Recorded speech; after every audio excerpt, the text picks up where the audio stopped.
Hi guys, tonight we wander somewhere older than time and softer than dreams. Into the candlelit villas of ancient Rome we go, where the wines are rich, the togas are loose, and the digestive choices are rather questionable. Before your eyelids press themselves, press that like button for the glory of the empire, or at least for the unpoisoned vintages. Now, imagine a warm evening over the Tiber River, the air sweet with the scent of olive oil, figs, and unfortunately, something vaguely metallic. A soft breeze grazes terracotta rooftops as a velvet twilight settles on Rome. Inside a marble dining room, a senator named Octavius reclines on a couch, pink-cheeked, and speaks singing a poem he wrote about his cat. Next to him, his cousin Lucilla giggles into her goblet of deep, rosy wine. Ah yes, Roman wine, the lifeblood of both the Republic and the hangover. To a Roman, wine wasn't simply a drink, it was a civic duty, like voting, but fruitier. They drank it at breakfast, after lunch, during court cases, before battles, and sometimes troublingly, while performing surgery.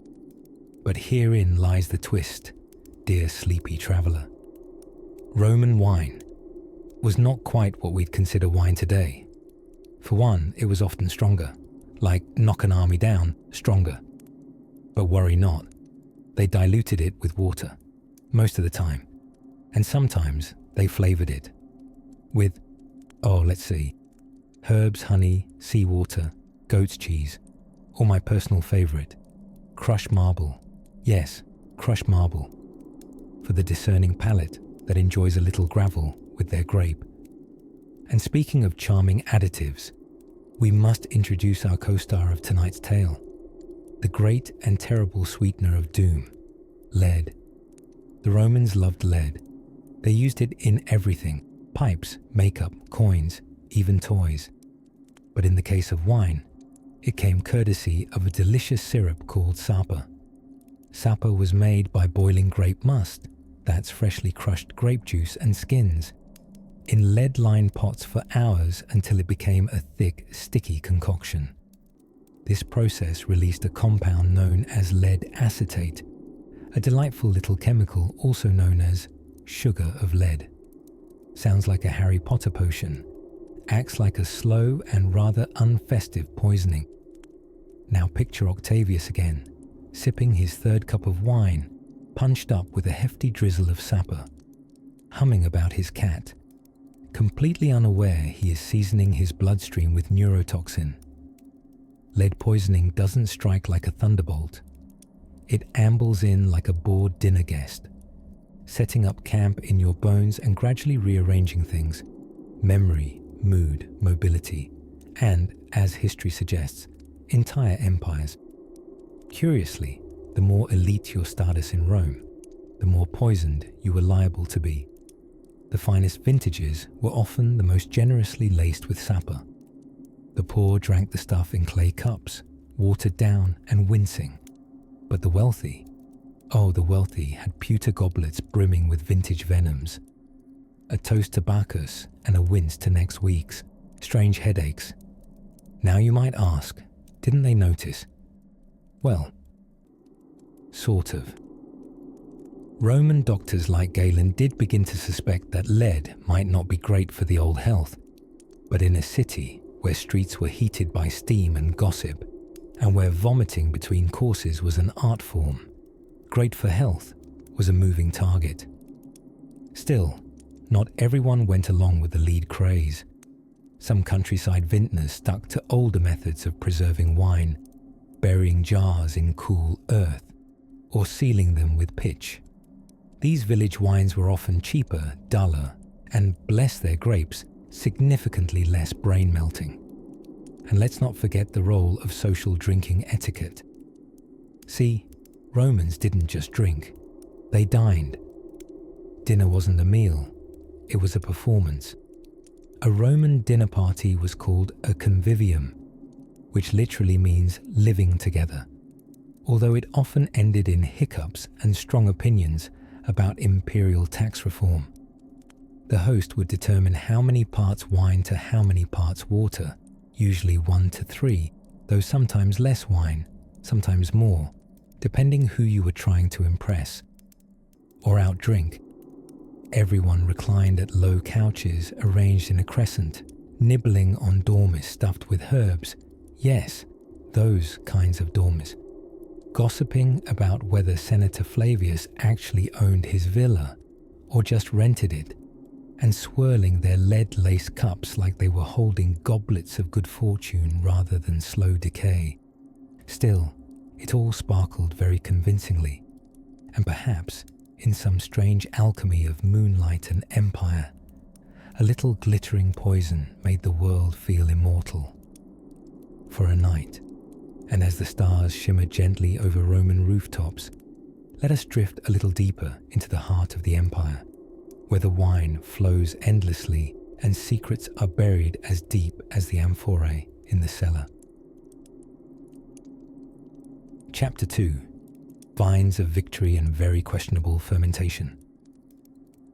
Long before the toga parties, the indoor plumbing, and the somewhat over-ambitious empire building, ancient Romans had something rather sacred: the vine. Not the digital kind, mercifully extinct, but the leafy, twisty, grapey kind, winding through the sun-soaked hills of Latium and Campania. And from those plump, purple pearls of antiquity came a liquid that would grease the wheels of Roman politics, poetry, and some truly dreadful decision-making: wine. It was not just a beverage in Rome. It was a lifestyle, a divine gift, a socially acceptable way to appear wise and important while slowly losing the ability to walk in a straight line. Now let's float back gently to the Forum. Picture it: terracotta roofs glowing in the late afternoon sun, marble statues pretending they're not eavesdropping, and every senatorial candidate casually swirling wine like they invented the concept of personal charisma. The Roman elite didn't just drink wine, they displayed it, discussed it, and sometimes diluted it with enough water to make Poseidon blush. Ah, but here comes the twist. Literally, in the clay jars. Because Roman wine wasn't like the dry reds and crisp whites your modern palate might know.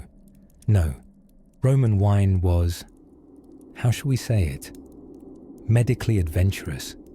You see, Roman winemakers had a curious habit of adding things that should never, under any circumstances, be added to a drink unless you are actively trying to summon a visit from a concerned god.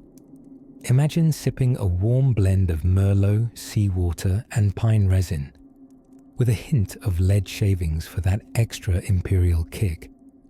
To modern ears and livers, it sounds alarming. To the Romans, it was Thursday. Lead, dear listener, wasn't just for plumbing. The Romans, in their relentless pursuit of flavor and unknowingly flavored madness, used lead pots to boil down grape must, that is, the thick, sugary juice of crushed grapes. This gave the wine a lovely texture, and a not-so-lovely side effect: slow, creeping, highly decorative poisoning. But we're getting ahead of ourselves. For now, let's savor the strange bouquet of Roman winemaking. Wine was produced in massive villas called villae rusticae, where enslaved laborers harvested grapes under the Mediterranean sun. The juice was pressed in great stone vats, often by foot, which sounds quaint until you remember Roman hygiene standards were somewhat interpretive. And then it was fermented in large amphorae, sealed with resin, pitch, or even pig lard. None of this would pass modern FDA regulations, unless the FDA had been struck by lightning and replaced by Dionysus, having a particularly chaotic afternoon. But the goal wasn't clarity or crispness, it was stability. Wine that could survive shipping from Hispania to Ostia without exploding or fermenting itself into a career change. So additives were key. Resin, gypsum, chalk, even herbs and flowers. Malsum, for example, was wine mixed with honey and sometimes pepper, served at dinners so the guests could taste what digestion felt like after being slapped awake. All of this fiddling had little to do with taste and everything to do with medicine, magic, and mild delusion. Wine was therapy, worship, and weekday hydration. Because yes, water was considered suspiciously impure, so Romans drank wine instead, which really makes some of the empire's more flamboyant decisions start to make sense. Still, it wasn't all bad. The Roman palate appreciated complexity long before sommeliers roamed the earth. There were prized vintages, such as the famous Falernian wine, known not just for its strength, but its curious ability to combust if you lit a match nearby. Fermented rocket fuel, aged at altitude. Indeed, Falernian was so admired that Emperor Augustus was said to receive bottles as diplomatic gifts. Bottles that might, incidentally, cause tremors, digestive poetry, and the faint sensation that Jupiter is whispering stock tips in your ear. Of course, your average Roman wasn't sipping vintage flame wine on a balcony while reciting Horace. They drank the cheap stuff, sour, thin, often cut with vinegar or warm goat's milk, which I can only describe as ambitiously regional. So next time someone complains about their locally sourced organic Grenache being overpriced, simply remind them, Rome was literally built on wine that made people go blind. And speaking of vision, next, we might just wander through the flickering candlelight of a Roman dinner party, where etiquette, appetite, and intoxication all squabble cheerfully over the same reclined seat. Chapter 3: Vines, Villas, and Very Poor Decisions. Picture this: golden sun melting over olive trees, cicadas singing lullabies to the grapevines, and a Roman senator named Gaius snoring into a bowl of pickled eels after his fourth goblet of something called vino meteor.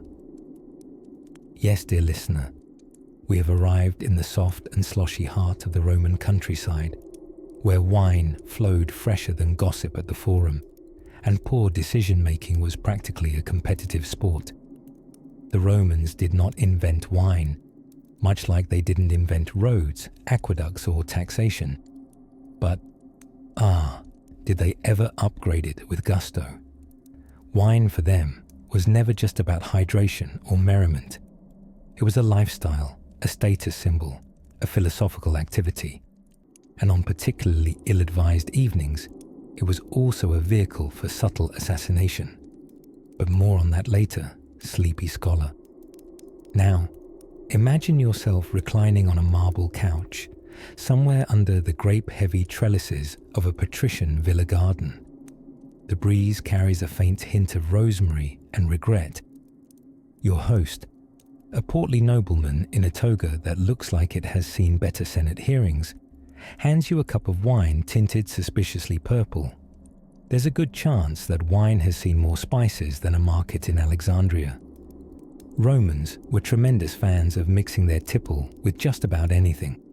Honey, herbs, seawater, myrrh, roses, ashes of burnt snails, yes really, and perhaps a touch of lead for that smooth, headache-inducing finish. You see, lead was to ancient Roman wine what bubbles are to champagne, unfortunately indispensable. Wealthy Romans stored their wine in containers lined with sappa, a sweet syrup made by boiling down grape must in lead pots. Unwittingly, they were seasoning their nightly sipping with a potent neurotoxin. History, it seems, does not suffer from a lack of poetic irony. But in fairness, lead was not always added with the intent of, well, shortening one's proximity to death. It was mainly a flavor enhancer. If wine was too tart, too sour, or simply too brown, yes, improperly stored wine often turned a color best described as swampy panic. A little lead glaze made it smooth, sweet, and infinitely more dangerous. Not that the Romans seemed to mind. Their palates were defined less by safety and more by sensation. They'd mix in fermented fish sauce, crushed herbs, and sometimes even ground up pearls if a particularly eccentric hostess felt underdressed in front of her mosaic flooring. Imagine sipping a cup of Falernian wine, one of the most prized vintages, aged 25 years in a dusty amphorae cellar beneath Pompeii. It hits the tongue with a honeyed sharpness, followed by notes of plum, fig, and just the faintest whiff of metallic recklessness. Then someone interrupts to recite a poem about the tragic beauty of Bacchus getting tipsy and falling off a donkey, and the night spirals from there. To dine with the elite in ancient Rome was to dance on the edge of culinary adventure and chemical warfare, and if you were lucky or unlucky enough to be invited to a convivium, a Roman dinner party, you might spend the evening both delighted and deeply puzzled. The wine would flow not in bottles, but from enormous craters, massive mixing basins, because proper Romans diluted their wine with water to distinguish themselves from uncivilized barbarians who drank it raw. But once enough toasts had been raised to Jupiter, Mars, Venus, and whatever gods are currently listening, the dilution ratios got fuzzier and the conversation sloppier. There were even codified toasting orders. The first toast was to health, the second to pleasure, the third to sleep, and by the fourth or fifth, most guests had forgotten the sequence, but remembered how incredibly attractive the marble busts in the atrium had become. And so, evening descended upon red-roofed villas, wine-stained tunics, and wildly exaggerated stories of naval victories told by men who hadn't seen the sea since their toga fittings. All were lulled into dreams by the narcotic blend of wine, laughter, and possibly trace amounts of arsenic, depending on the kitchen staff's mood. Even the humble grape had become part of an empire, a quiet, syrupy conquest sipped from silver cups by poets and poisoners alike. But what of those who made the wine? The sweat-browed farmers stomping fruit just outside Rome, their sandals sticky with vintage destiny.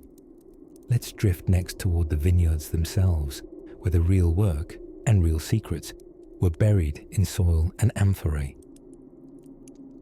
Chapter 4: The Fermented Fantasies of the Roman Elite.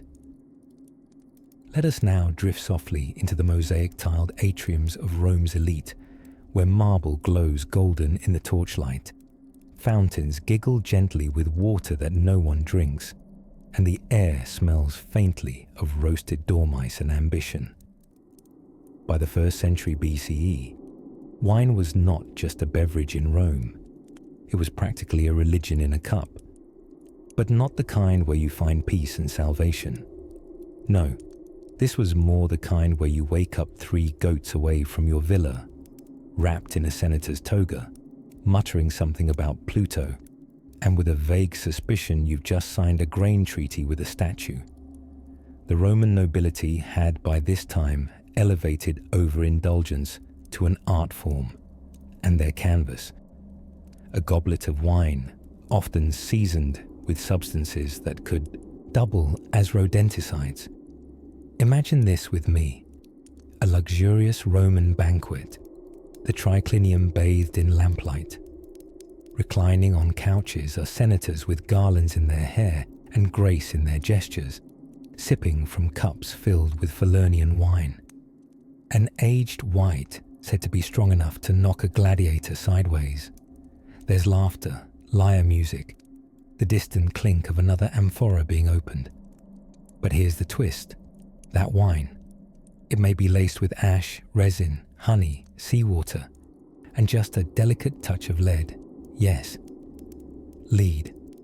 Now, before you frown yourself fully awake, let's slow down and gently explore how Rome, a civilization so obsessed with order, roads, and inventing concrete, committed the mild culinary crime of poisoning itself with purpose. The root of the problem lies in a well-meaning mistake.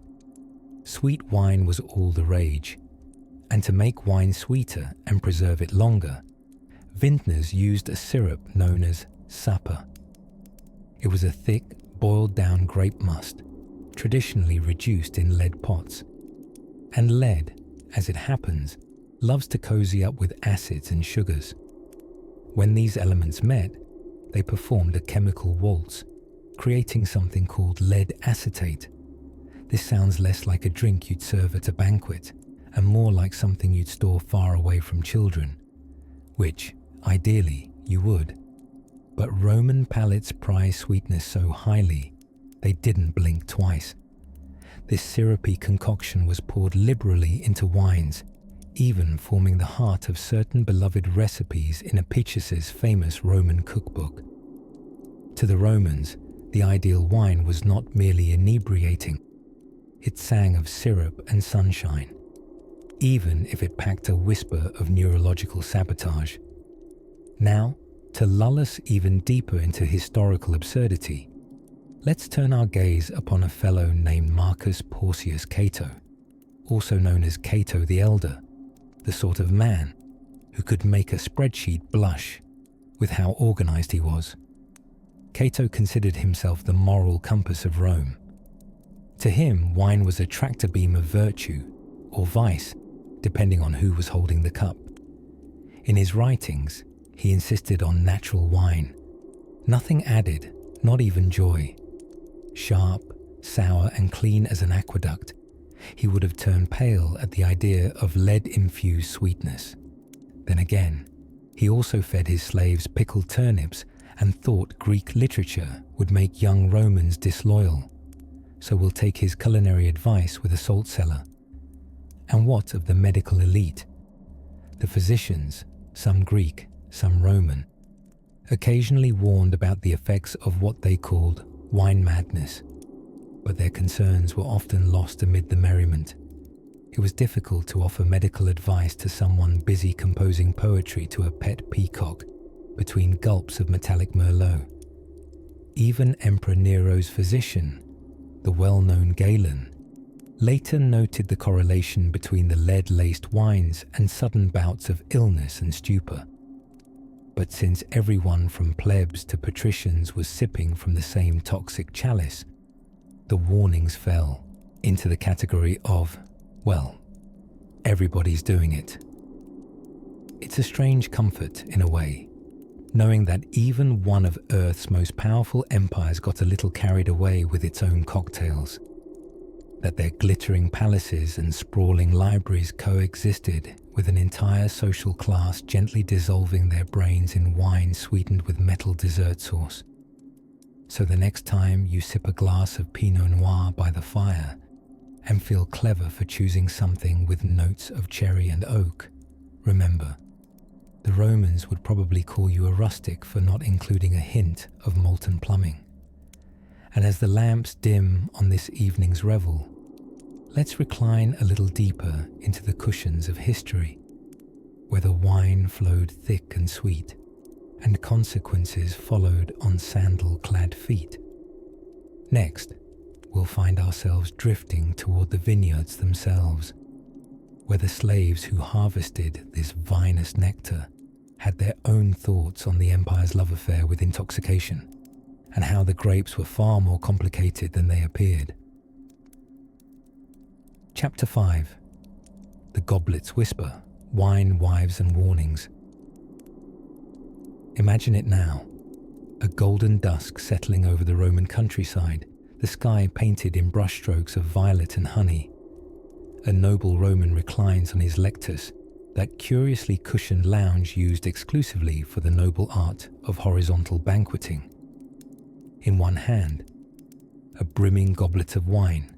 In the other, perhaps a fig, or perhaps anxiety. You see, for all its bacchanalian charm, Roman wine came with a whisper of treachery steeped in every sip. And tonight, we swirl our dreams alongside those crimson vintages, seasoned as they often were, with everything from honey to seawater to, lead. Let us start by toasting to ancient Roman enophilia, the love of wine. They drank it like water, quite literally actually, since the water wasn't always terribly drinkable.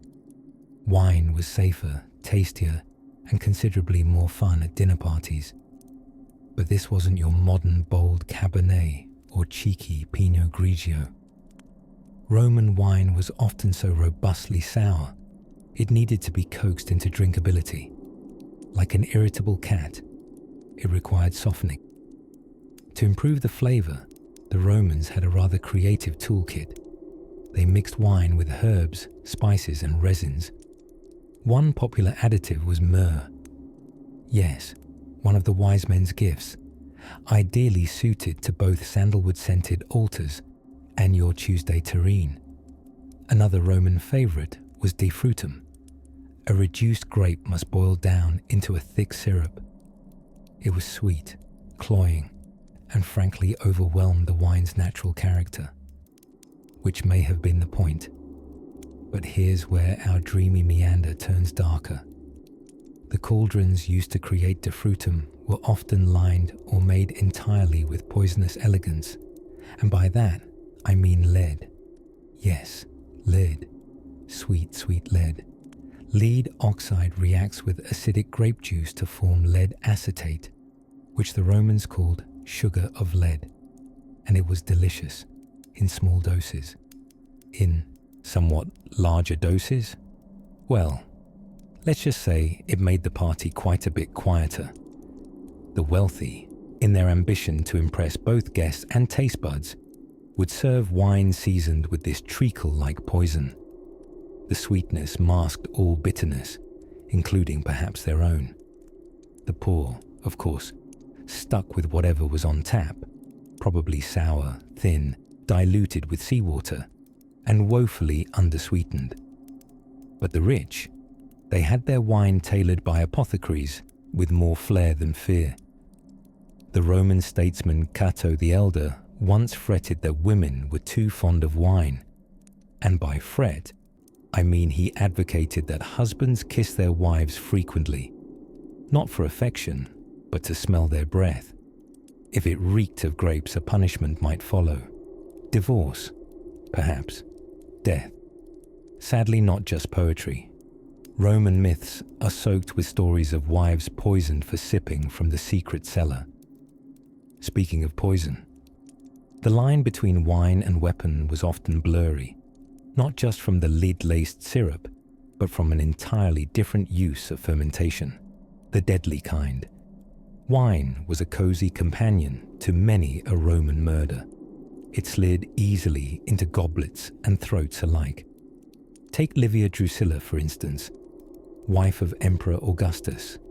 Some accused her, many centuries later of course, of gently dispatching political rivals using well-brewed beverages. Whether true or a misogynistic myth spun into marbled history, it's clear the idea of wine as traitor fermented readily in Roman minds. And yet, despite all these risks, Romans sipped and sighed their nights away. The convivium, the Roman dinner party, was as much ritual as revelry. Reclining in triads, they discussed philosophy, poetry, and occasionally who might secretly be poisoning whom. Standard dinner fare. Servants were trained to pour wine just right, diluting with water at a proper ratio. Too strong, and one might make embarrassing declarations of love to someone else's spouse. Too weak, and the guests might suspect stoicism had crept into the vintage. By midnight, the lamps flickered low, the conversation stumbled into riddles, and the amphoras, those heavy-bellied wine jars of clay, were reduced to echoes. And through it all, the wine whispered, sometimes sweetly, sometimes spitefully, often sneakily. Tonight, we drift to sleep on the sound of clinking goblets and gentle warnings. Beware the sweet ones, the Romans might have murmured, tapping their bronze cups. But even then, they drank. And so, as twilight folds over to darkness, let us follow them into dream, lying in soft repose, a little drunk on history, a little guarded, and a little curious about what secrets still swirl inside those ancient urns. Chapter 6: The Emperor's Cup and the Sommelier of Doom. By the time the Roman Empire reached its sparkliest heights, with ivory-backed senators bickering glamorously in the forum and fountains burbling in marble courtyards, the aristocrats had become quite serious about one thing. Not politics, not philosophy, not public hygiene. No, it was wine. But not just any wine. Wine that could, with just the right bouquet of additives, possibly kill you. Picture yourself now among the velveted evening breeze along the Palatine Hill. There's a dinner party underway, a convivium, as the Romans called it. Cushions spill onto mosaic floors beneath reclining bodies draped in linen and langur. At the center is a silver goblet trembling in the relaxed grip of a patrician hand, and inside it, a wine so dark it nearly absorbs the flickering lamplight. This wine, let us whisper its ingredients solemnly into the dusk, may have included a pinch of lead dust, a hint of vinegar, perhaps even rosin or myrrh. A strange punch, yes, but it was not the flavor that mattered most. It was status. You see, by the 1st century AD, the Roman elite had developed a palate that leaned heavily toward the exotic and suspiciously medicinal. Winemakers, ever eager to please their patrons and inflate their prices, began tinkering. They adjusted fermentation techniques, experimented with additives, and kept wildly uneven hygiene standards. This frequently resulted in wines that tasted like fermented tree bark, but with a metallic afterzing. This apparently delighted the nobles. And who was responsible for all this fine, potentially hazardous wine? Enter the vinarius, or wine steward, a man who, in many cases, should probably have been wearing a skull and crossbones on his apron. The wine steward was equal parts sommelier, pharmacist, and jester. He not only managed the cellar, but also sometimes concocted little potions, mixing in herbs for digestive support, or opium to induce a conversational stupor, or saffron for ostentatious golden hues, and then of course the lead. Ah, yes, the lead. To sweeten their wines, which could turn a bit sour in the transport from vineyard to amphora to goblet, the Romans often relied on jao sapa, or defrutum. Grape must boil down in lead-lined pots. The results were syrups that shimmered sweetly on the tongue, boasting not only flavor but luxury. One could say, quite literally, that Roman sweetness came at the price of sanity and kidneys. Lead, unbeknownst to them, was slowly seeping into their bones, their brains, and occasionally into the empire's worst decisions.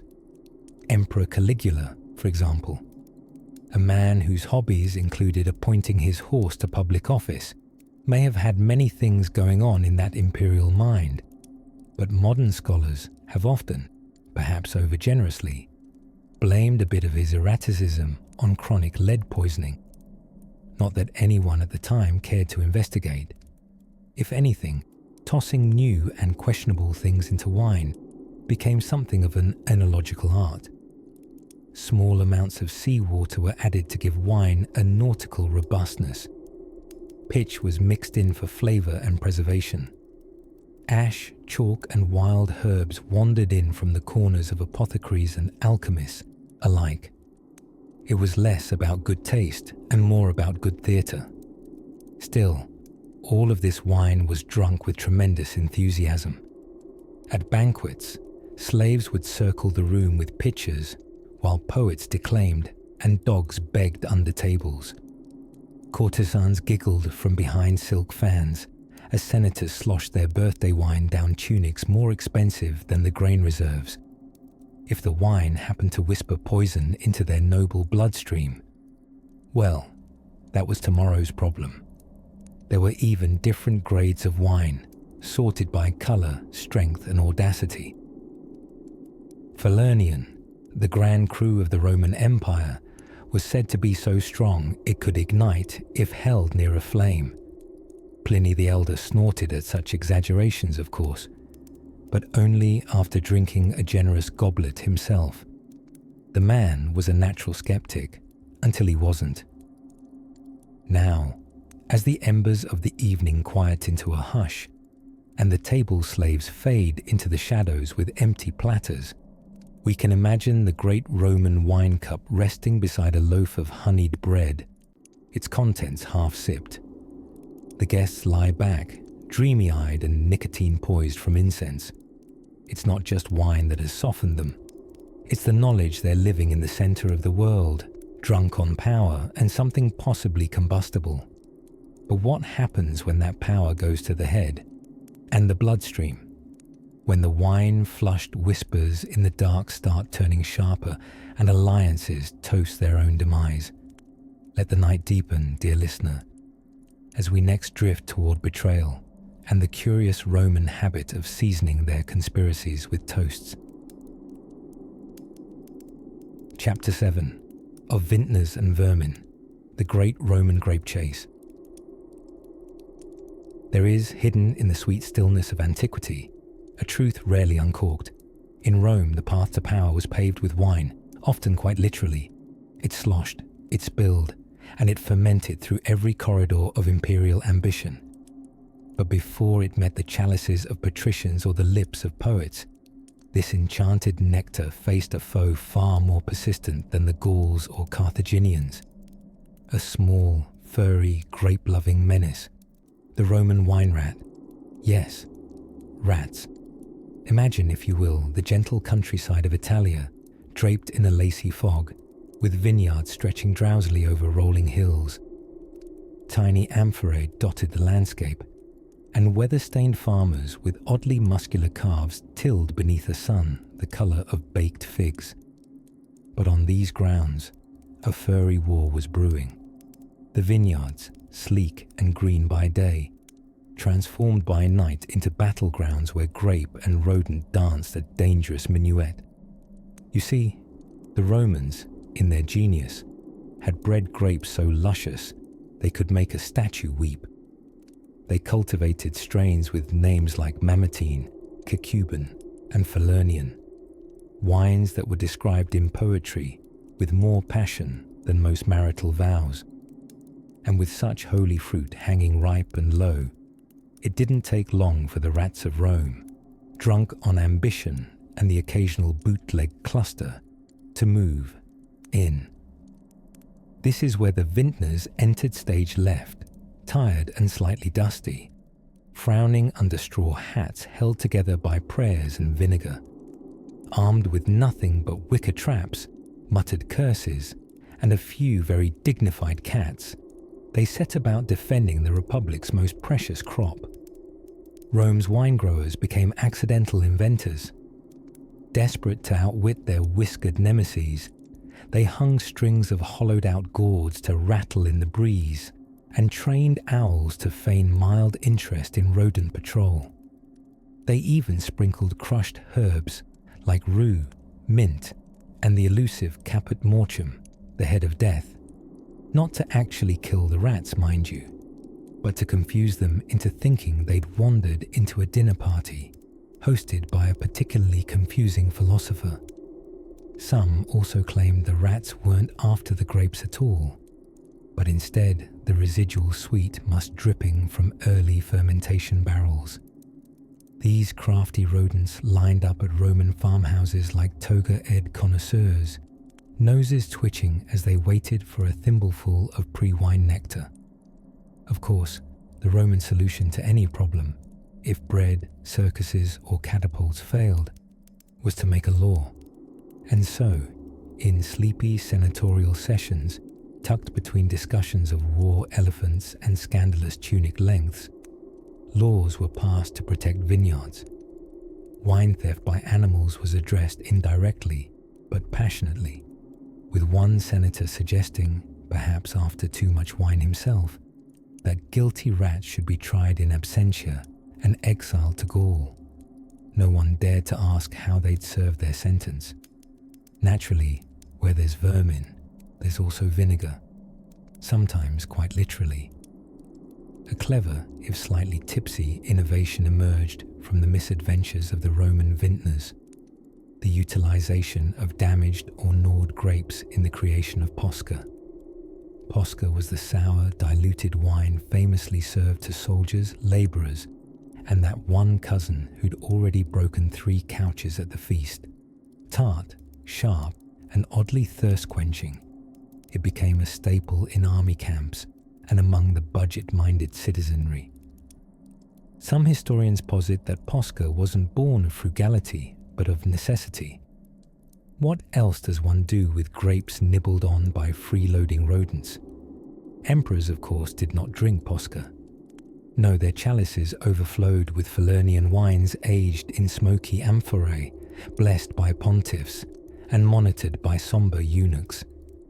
But the rest of Rome, they spread the twangy gospel of rat rescue wine, sipping and sighing, often while boasting, "It tastes better when you know a mouse risked its life for it." By the reign of Augustus, the vineyards were better fortified than some frontiers. But even then, amid the moonlit vines and cricket whispers, there lingered the soft crunch of paws on soil, the occasional squeak of revolution, and the caress of grape-scented winds that seemed to say, "Nothing in Rome stays sacred, especially not if it's edible." And so, under a sleepy Roman sky painted in plum and copper, while the vintners hung herbs and muttered to their cats, the fight for the grape carried on, silent, sticky, and just a little fermented. But what's a Roman vineyard without what they poured it into? In the flickering lamplight ahead, let us tiptoe into a world of clay, cork, and conspicuously cheerful containers, where the wine finally finds its home. Chapter 8. The Grape, the God, and the Risk of Ruin. Now, drift closer, dear listener, and picture yourself reclining beneath a Roman pergola thick with leaves and dreams. The sun has dipped below the terracotta rooftops of the villa, leaving a sky smudged in lavender. Somewhere nearby, a soft lyre whispers lullabies to sleepy olives, and on a marble table beside you, 1 cup of wine, slightly too red, slightly too warm, slightly suspicious. Tonight, we drift gently into the curious customs of Roman winemaking, a process so elaborate, so inventive, and so occasionally hazardous, it makes you wonder how anyone survived long enough to toast to anything. In theory, Roman wine was divine. After all, it was a gift from Bacchus, the jolly grape god who wore ivy crowns and rode around on leopards like it was perfectly normal weekday behavior. Bacchus's followers believed that wine wasn't simply a drink. It was a sacred bridge to ecstasy, communion, and alarmingly often, missing trousers. Yet beneath the intoxicated poetry and dramatic statue poses, Roman wine had a few peculiar ingredients. First, a quick vineyard stroll. Roman grapes were cultivated with passion, prayer, and a fair amount of donkey-based labor. But once harvested, they didn't meet a stainless steel tank or a sterile bottling plant. Oh no. These grapes were smashed in giant open vats using barefoot stomping or rustic grape presses, often operated by extremely sweaty enslaved workers whose seasoning, sadly, was not optional. Now, cleanliness was not Rome's strongest handshake. Fermentation occurred in great earthenware jars, amphorae, which were sometimes sealed with pitch made of pine resin. A lovely rustic touch if you enjoy sipping wine with the subtle undertone of ship decking. You see, the Romans had a bit of a sweet tooth. Modern wine's fermenty dryness, far too sour for Rome. To remedy this, Roman vintners often boiled their grape juice down into a syrup called defrutum, a thick, treacly goo made over open lead cauldrons. Lead, yes, the same element that poisons plumbing and discouraged licking paint in the 20th century.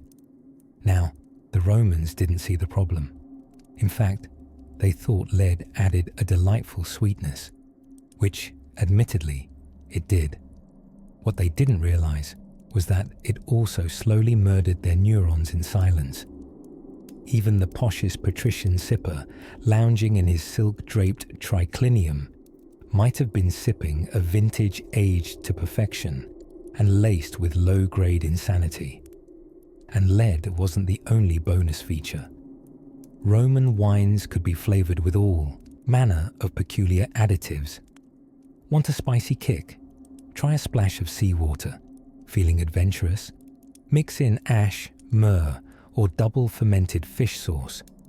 Yes, that's right. In the 1st century AD, someone somewhere thought to themselves, this merlot needs a hint of anchovy. Despite all this kitchen cabinet alchemy, wine remained the Roman drink of choice. You see, water, unless captured lovingly from a fresh aqueduct, was not always safe to sip. Wine, with its modest alcohol and confidence-boosting properties, banished bad bacteria and social awkwardness in equal measure, and it flowed freely. Banquets, festivals, casual Tuesdays, all featured cups of vino passed around like gossip. The quantity consumed could be heroic. Pliny the Elder, that dearly mustachioed man of excessive curiosity, warned of wine that was so old it could vote. Though he didn't phrase it quite like that. Wine wasn't solely for pleasure either. It had medical uses. Roman doctors prescribed it for everything from snake bites to insomnia, to being slightly too pale. The logic being, if you're feeling ill, and the wine doesn't fix it, at least you won't notice for a few hours. But let's not paint the past with too grim a brush. Not all Romans were poisoning themselves into oblivion. Some drank in moderation, sipping diluted wine. Mulsum, a mix of wine and honey, while composing poetry or chasing their cats off scrolls. It wasn't always a bacchanalian horror fest. Sometimes it was a quiet moment shared between friends, the wine warm, the stars blinking drowsily above, and the madness of empires temporarily dulled beneath a grape-stained moon.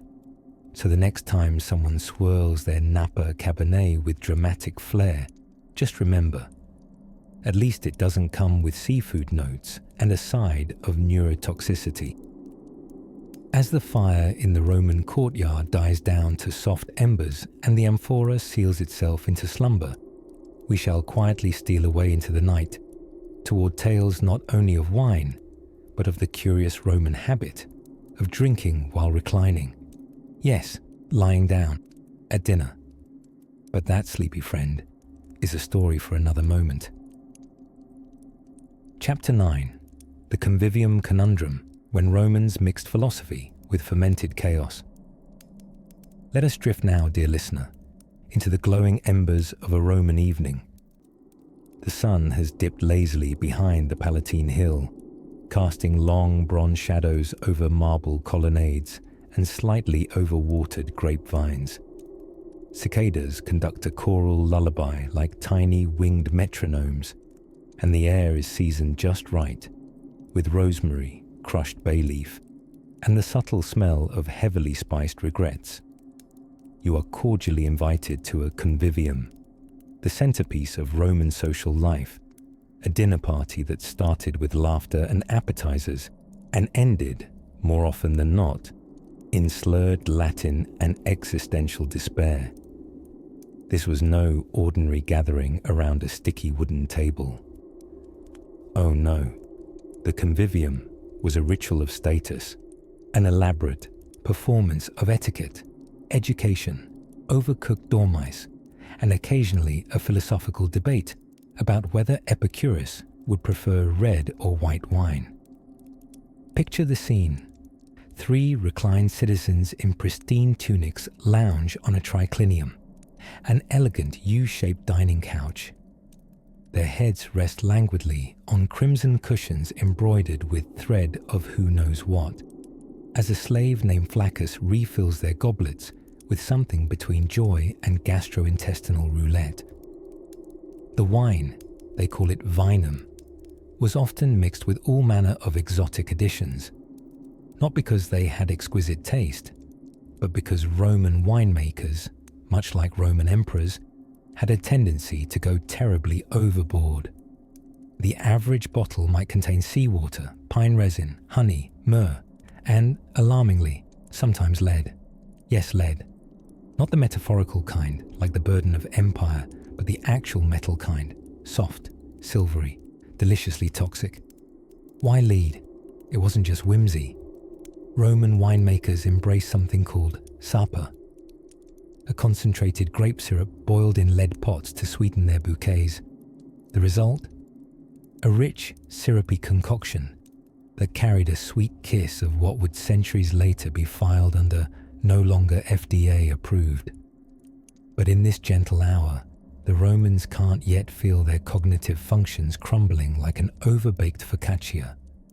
For now, they laugh, they toast, they recite Virgil in between belches and olives, and they do it reclining, of course, because sitting upright while eating was unthinkably barbaric, just the sort of thing a Gaul might do before defecting to a toga-free lifestyle. A proper convivium marched through courses like a well-disciplined legion. First, the gustatio, a parade of starters, salted eggs, pickled vegetables, perhaps some garum, a pungent fermented fish sauce the Romans loved almost as much as they loved baths.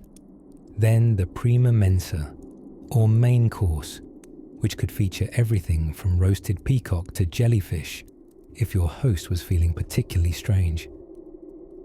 Finally, the secunda mensa, desserts if your stomach dared continue. Candied dates, sponge cakes soaked in honey, and sometimes snow imported from distant mountains just to cool the rising fever of excess. This leads us, quite naturally, to the drinking phase. Called the commissatio, it was less a finale and more a controlled descent into questionable decisions. An elected arbiter bibendi, literally the master of drinking, would determine the wine-to-water ratio for the entire group. Too much wine? Dangerous. Too little? Unpatriotic. The right ratio? Somewhere between poetic genius and carpet-staining disaster. At this point in the evening, as the moon wobbles above the aqueducts and sandals begin to mysteriously disappear, someone usually remembers to recite a bit of Greek philosophy. Maybe Heraclitus. Everything flows, they say, including the wine. Especially the wine. It wasn't all indulgence, of course. The convivium was also about conversation.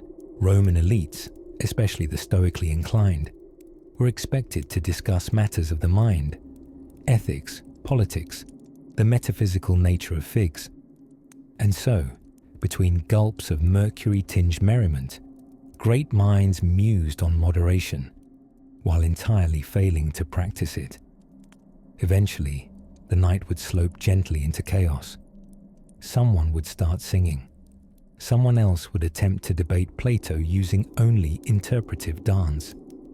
And inevitably, one guest would attempt a discreet nap under the table, whispering that he was merely deeply contemplating Epicureanism. The Romans didn't see this as failure, mind you. A wild convocation of mind and body was part of their cultural recipe. Bacchus wasn't just a god of wine. He was the god of liberation, of unbinding the corset of the Roman soul. And so they drank, they laughed, and they walked, staggered really, back into the night. And while their cups may have brimmed with sweetness and downfall, there was something undeniably human in the ritual. A yearning not just for pleasure, but for connection, albeit connection facilitated by substances that could harm you slowly over time. Sleep now, my friend. Allow the torchlight of the convivium to fade, the murmurs of togas rustling in candlelight to soften. For in the next whisper of twilight, we'll wander where Roman wine found another peculiar use. This time, not in the hands of a poet, but in the keening whispers of a deathly court. Chapter 10. The Emperor's Hangover Cure and the Mythical Goat Urine Remedy. Somewhere beneath the marble colonnades of ancient Rome, where frescoed walls whispered tales of indulgence and overachievement, a bleary-eyed emperor stared into the abyss of yet another overzealous symposium. His toga had barely a dignified fold left, and his advisors were speaking in Latin, which, on mornings like these, sounded suspiciously like sarcasm. The problem, dear sleeper, was not merely excess. No, the Romans could confidently out-party the Greeks on any given feast day. The problem was that, in their ever-ambitious pursuit of pleasure, Romans routinely forgot that wine, when laced with everything from seawater to strawberry tree sap to literal lead, tended to bite back. You see, the Romans didn't drink their wine straight. That would have been akin to wearing sandals without straps. Barbaric. Instead, they mixed it. With water, yes, but also spices, herbs, tree bark, ashes, and in some truly unfortunate incidents, goat urine. Yes, goat urine. But let's not leap too quickly into that particular goblet of unpleasantness. First, a gentle word about posca, the working man's hangover drink.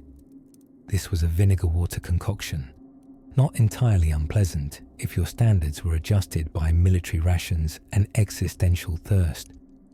Roman soldiers, labourers, and even hungover poets who'd spent too much time reciting badly rhymed odes in smoky taverns sipped this bracing brew in hopes that its sharp tang would miraculously cure sorrow, headache, and that ominous rolling sensation just behind the eyes. Then came oxymel, which sounds like a charming elvish potion, but was, in fact, another vinegar-based tonic, this time blended with honey. Served warm, it was a favoured fix among the nobility, who believed honey could counteract the acidic punishments of indulgent wine. And truth be told, honey does make everything feel a little bit more like a hug. Now, let's return, regretfully, but necessarily, to the humble goat. As reputation has it, Pliny the Elder, our ever-curious friend and Rome's #1 collector of outlandish facts, noted that the urine of goats fed on thistles possessed restorative properties.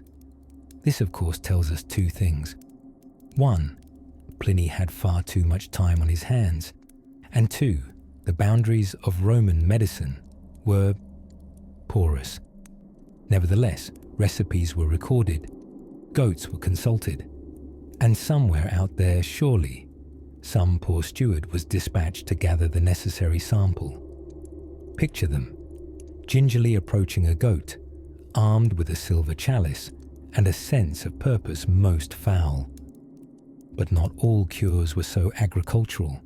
Some Roman thinkers recommended lying very still in a dark room, while someone read softly from Virgil. Others insisted wine itself was the best cure for wine's ills, a logic we now refer to as hair of the dog. This practice was usually endorsed by drunk Uncle Marcus, who showed up uninvited to every Saturnalia feast and never left without performing a shirtless dance to the chorus of Io Saturnalia. And then there was the cabbage theory.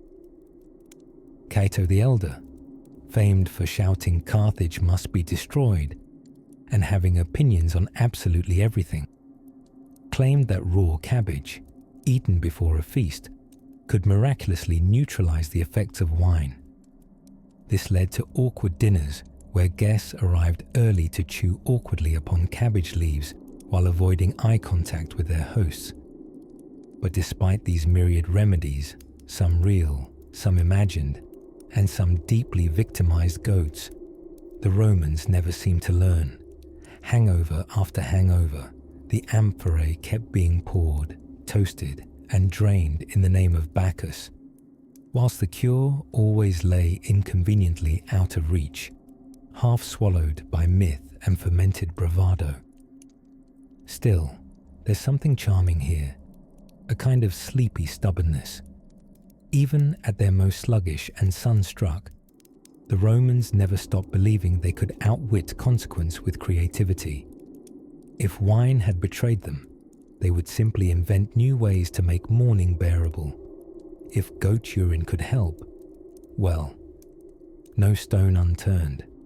So tonight, as you drift somewhere between dream and delirium, spare a soft thought for the toga-clad figures dozing under atriums, fanned gently by slaves who wish they'd pace themselves better. Their goblets are empty, their stomachs full, and their list of hangover cures only growing longer with each sunrise. Tomorrow, the eternal tomorrow, offers another chance at wisdom, or at least better hydration. Now close your eyes gently, and we'll wander deeper into the shade of history, where the next twists and toasts await.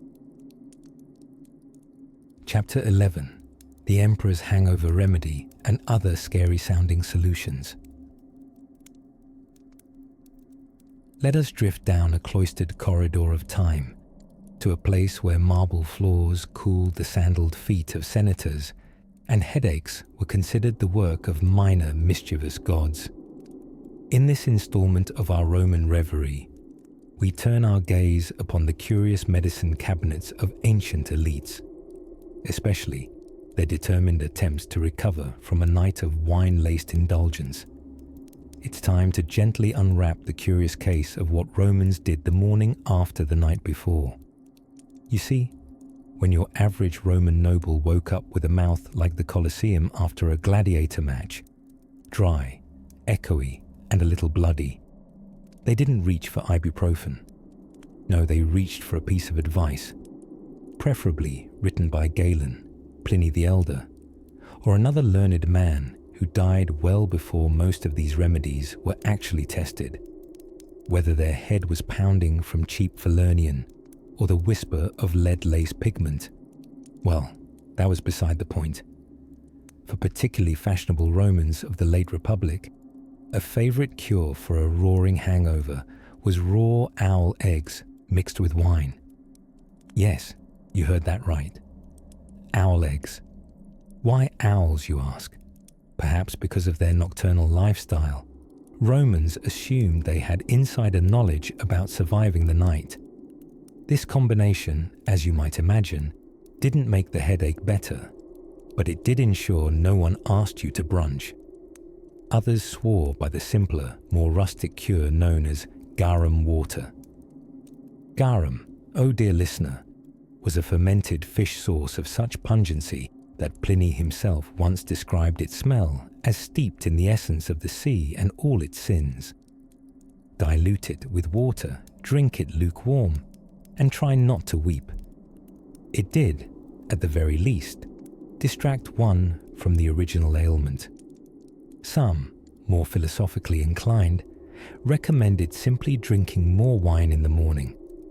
This practice, which we will call the toga of denial, is still occasionally practiced in modern brunch settings, albeit with mimosas and the forgiving lighting of patio cafes.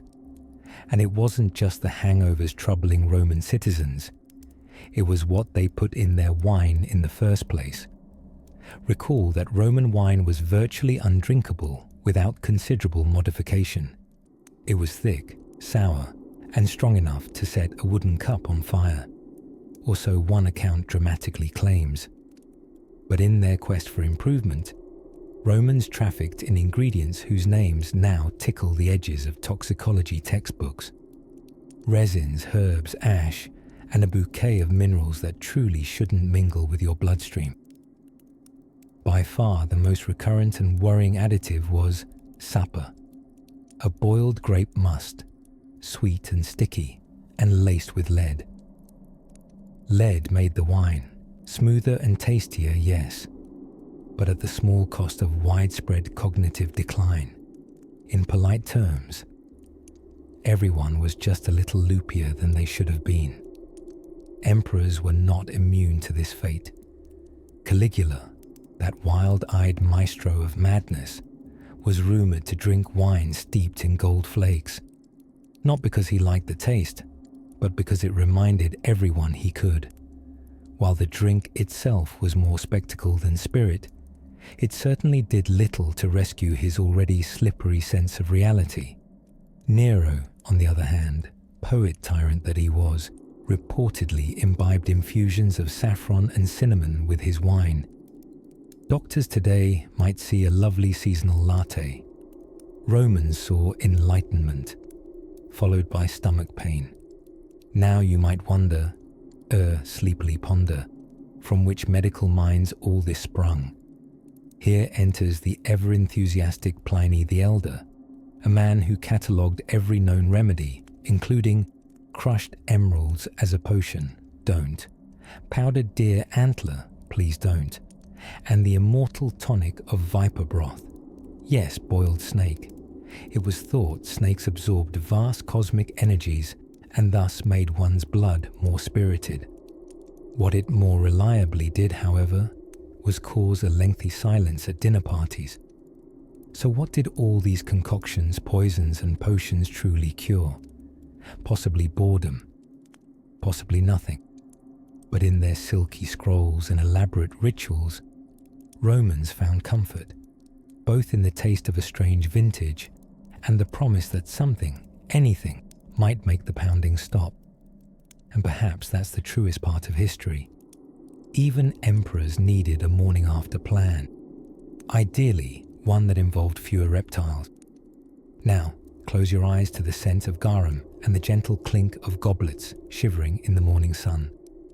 Let us wander gently onward to the quiet vineyards where the secrets of the grapes were born.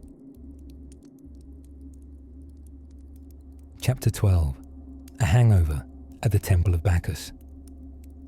The wine cup clinks gently in the dusk of ancient Rome, a sound quite familiar to ears that heard too many toasts and perhaps remembered too few of them.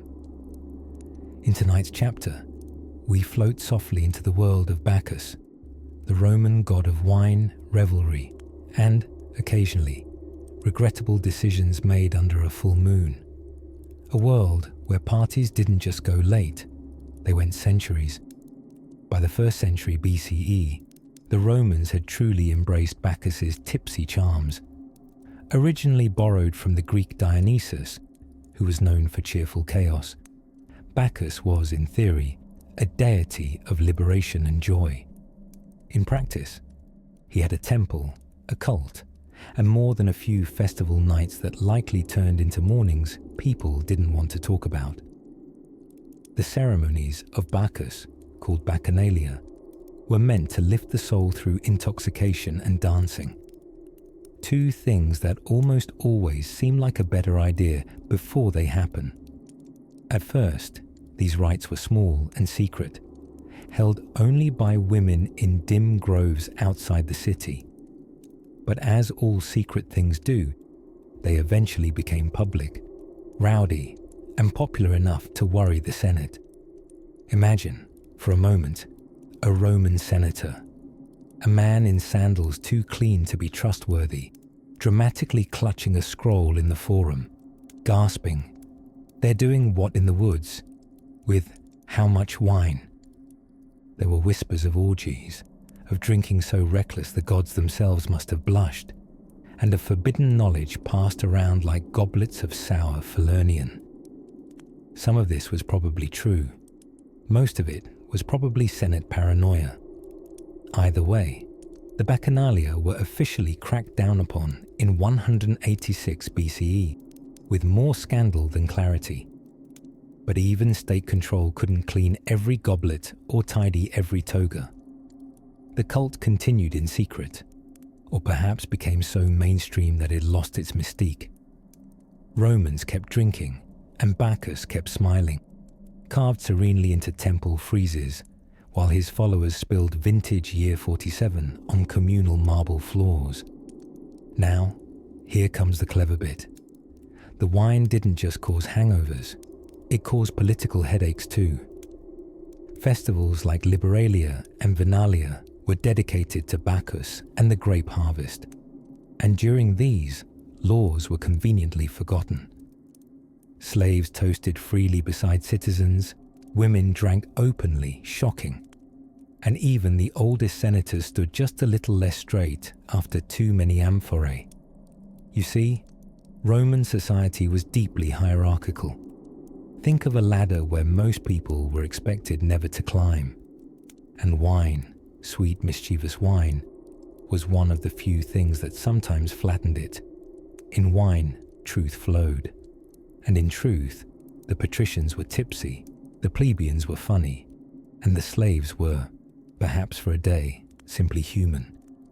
One historian, Livy, wrote that the Bacchanalia involved more crimes than pleasures, which either says something dire about ancient Roman morality or about Livy's parties. Either way, the ceremonies were a sharp foil to Rome's obsession with order, a deliberately chaotic, fragrant rebellion.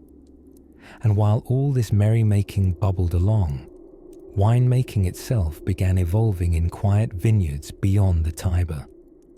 Romans developed new methods of fermentation, storage, and, somewhat unfortunately, preservation, which is where things start to taste suspiciously like chapter title, poison. To keep wine from spoiling, a blend of drugs and herbs entered the picture. Think of it as the cocktail version of self-defense. They added resin to seal the barrels. They tossed in bits of lead to sweeten the taste. Yes, lead. Not accidentally either. It was known and used. And mulsum, that sweet Roman drink of wine and honey, sometimes had enough toxic additives to knock over a modestly sized bull. Of course, they didn't call it precautionary poisoning. They called it making the wine better. And like all great civilizations, they believed their technology, even when it tasted ever so slightly of death, meant they were ahead of their time. So picture this. You're a Roman celebrant at the temple of Bacchus. It's spring. You're in a garlanded tunic, with a cup in one hand and olives in the other. Music floats through the air like pollen. Someone is dancing. Someone else is reciting bad poetry about Jupiter's thighs. And you're sipping what tastes like wine, but might also contain just a hint of lead, turpentine, or time-honored wormwood. And you think, the gods walk among us. Or maybe I've had too much. Luckily, the Romans had a cure for overindulgence. More wine, followed by a nap in the sun, and if necessary, a ritualistic apology to Bacchus. Or food, lots of food. Rest easy now. The feast is over. The torches are dimming. And somewhere beyond the temple steps, a new kind of wine is fermenting. Heavier, bolder, and just a little curious in color. Let's let it breathe until morning. Chapter 13. Mulsum, Must, and mysteriously sticky amphorae. By the flickering glow of oil lamps and the rustle of togas in the atrium breeze, we arrive tonight at a curiously cozy alcove of Roman indulgence, the wine cupboard, or rather, the Celarium Venarium, which certainly sounds much fancier than a wine closet, and in truth, it often was. The Romans took their wine very seriously, and then did absolutely absurd things to it. It was their ambrosia, their daily drink, their party punch, their medicinal marvel, and occasionally, just occasionally, a bubbling cauldron of semi-poisonous enthusiasm. But before the more perilous vintages came along, let us drift back to a sweeter start.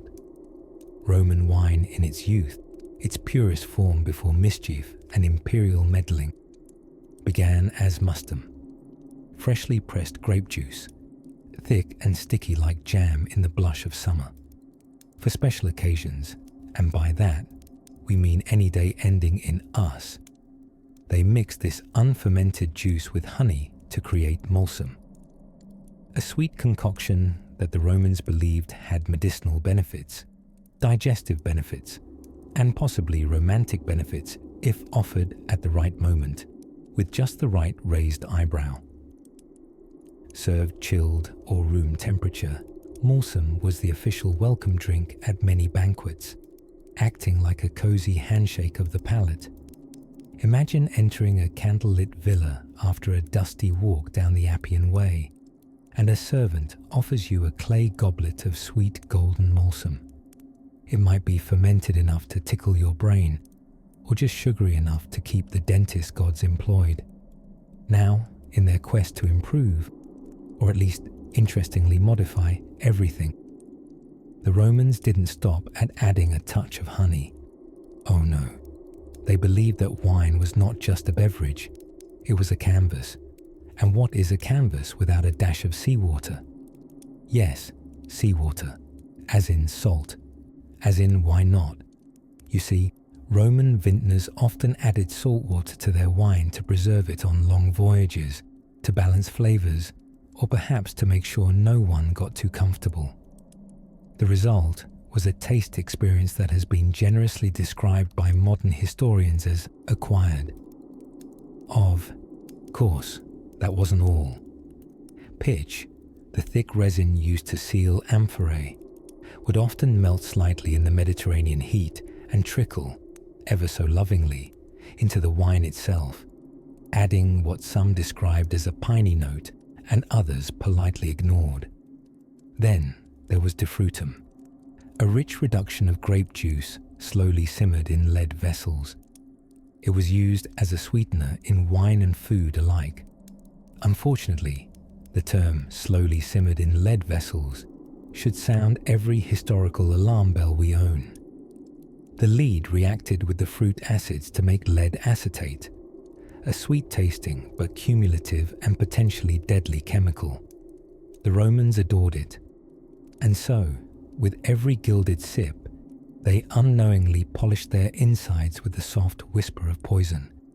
But this was the wine of emperors and equestrians, of poets and philosophers, of gossiping matrons and wide-eyed slaves. Drinking wine in Rome wasn't just hydration. It was conversation, ritual, art. And with amphorae labelled like stagey boutique bottles, Falernian, aged 25 years, brewed in the summer of Gaius's misfortune. Every vintage told a story, usually a slightly dizzy one. Some historians believe that chronic lead poisoning from all that delightful defrutum may have contributed to Rome's eventual decline, creating emperors with troubled temperaments and nobles who couldn't quite recall marching orders. A bit speculative, perhaps, but rather poetic all the same. Yet not all of Rome's wine practices were doom-laced. Many amphorae were actually quite safe, the wine quite sensible, and sober Romans did indeed exist, often loudly reminding everyone of their restraint at feasts. Still, even the most temperate citizen might have found themselves sipping a lovely Falernian one evening, pausing mid-swig to wonder, why does this taste vaguely of seawater, honey, pine pitch, and hubris? And the answer, dear dreamer, would be, because it was Roman wine, and no palate was safe. As sleep begins to stir in the corners of your mind, let's float now from the cup to the hand holding it, from what the Romans drank to how they toasted, dined, and occasionally fell face first into fountains while philosophizing about stoicism. There's table gossip brewing, and the couches await. Chapter 14. Amphorae and Accidents, Shipping Wine the Roman Way. Imagine for a moment a slow-moving Roman cargo ship bobbing along the Mediterranean Sea. The sail flaps lazily, the sun shimmers on blue water like spilled oil, and the ship's precious cargo. Amphorae. Hundreds and hundreds of clay amphorae, sloshing softly with wine, some sweet, some sharp, and a good many dangerously seasoned with unintentional toxins. It turns out, shipping wine in antiquity was not quite as elegant as the banquet scenes mosaicked into villa walls might suggest. Before the advent of glass bottles, wine moved across the Roman world in these tall, narrow terracotta jars.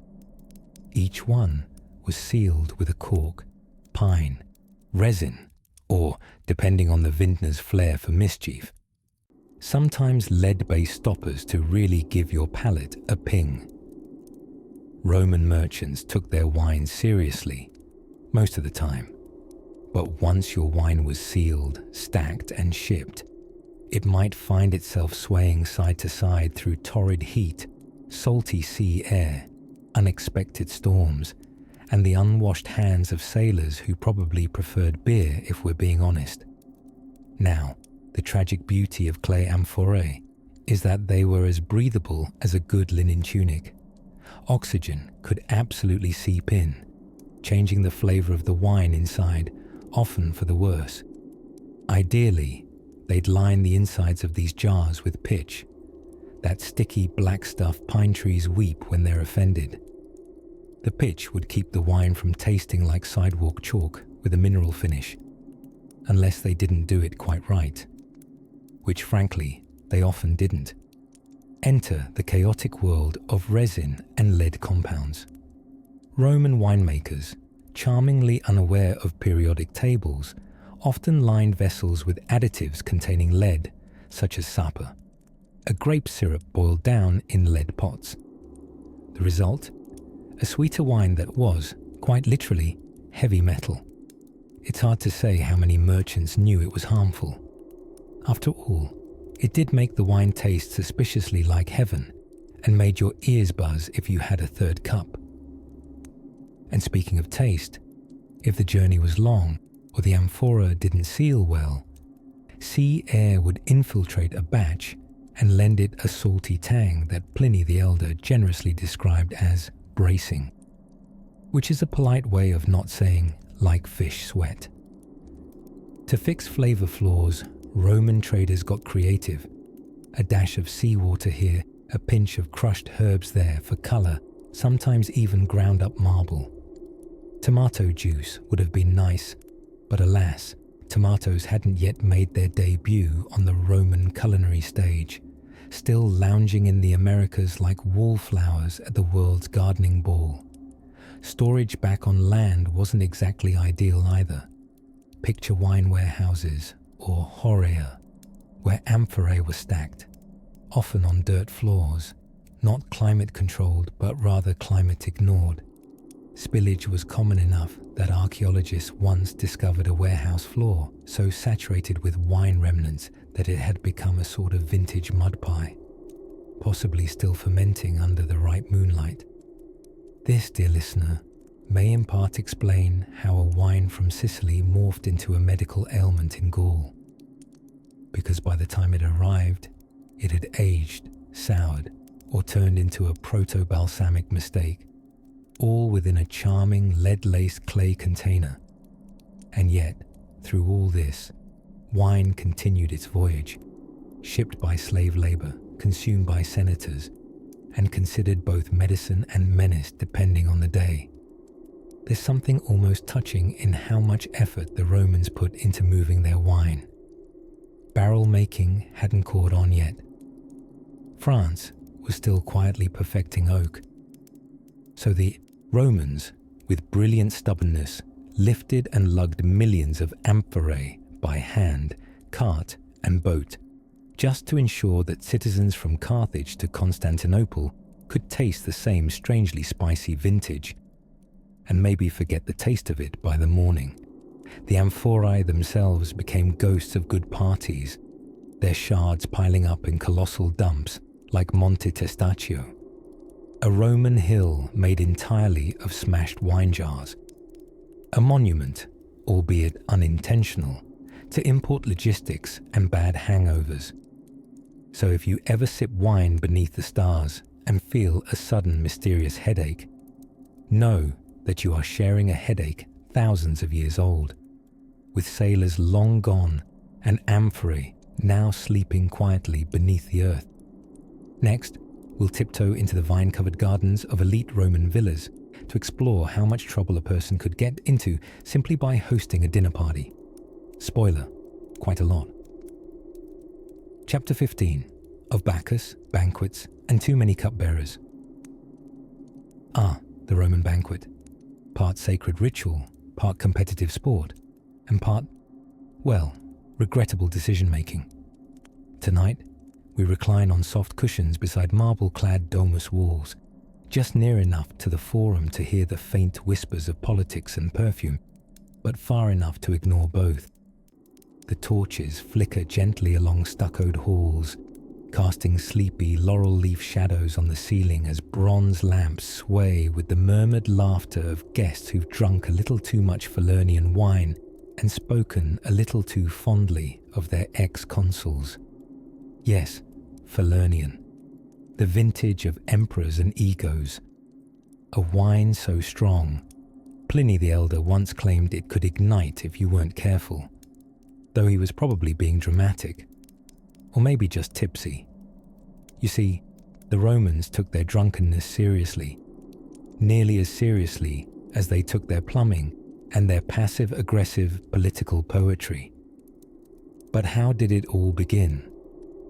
Let us dream a bit further back before Nero sang his own praises with the subtlety of a dying peacock, back before Julius Caesar crossed the Rubicon in what we assume was a sober state. The Romans, inspired by the Greeks as they often were. Think of it as the world's longest group project, with the Greeks doing the work and the Romans taking partial credit. Inherited not only the gods, but the grapes. They adopted Dionysus, god of wine, and dutifully renamed him Bacchus, as if rebranding him would make him more Roman and less likely to inspire cults that turn dinner parties into interpretive dance marathons. Bacchic rituals, often led by charmingly half-dressed priests with names like Gaius and possibly arrested, were both an expression of spiritual freedom and, well, a threat to the state.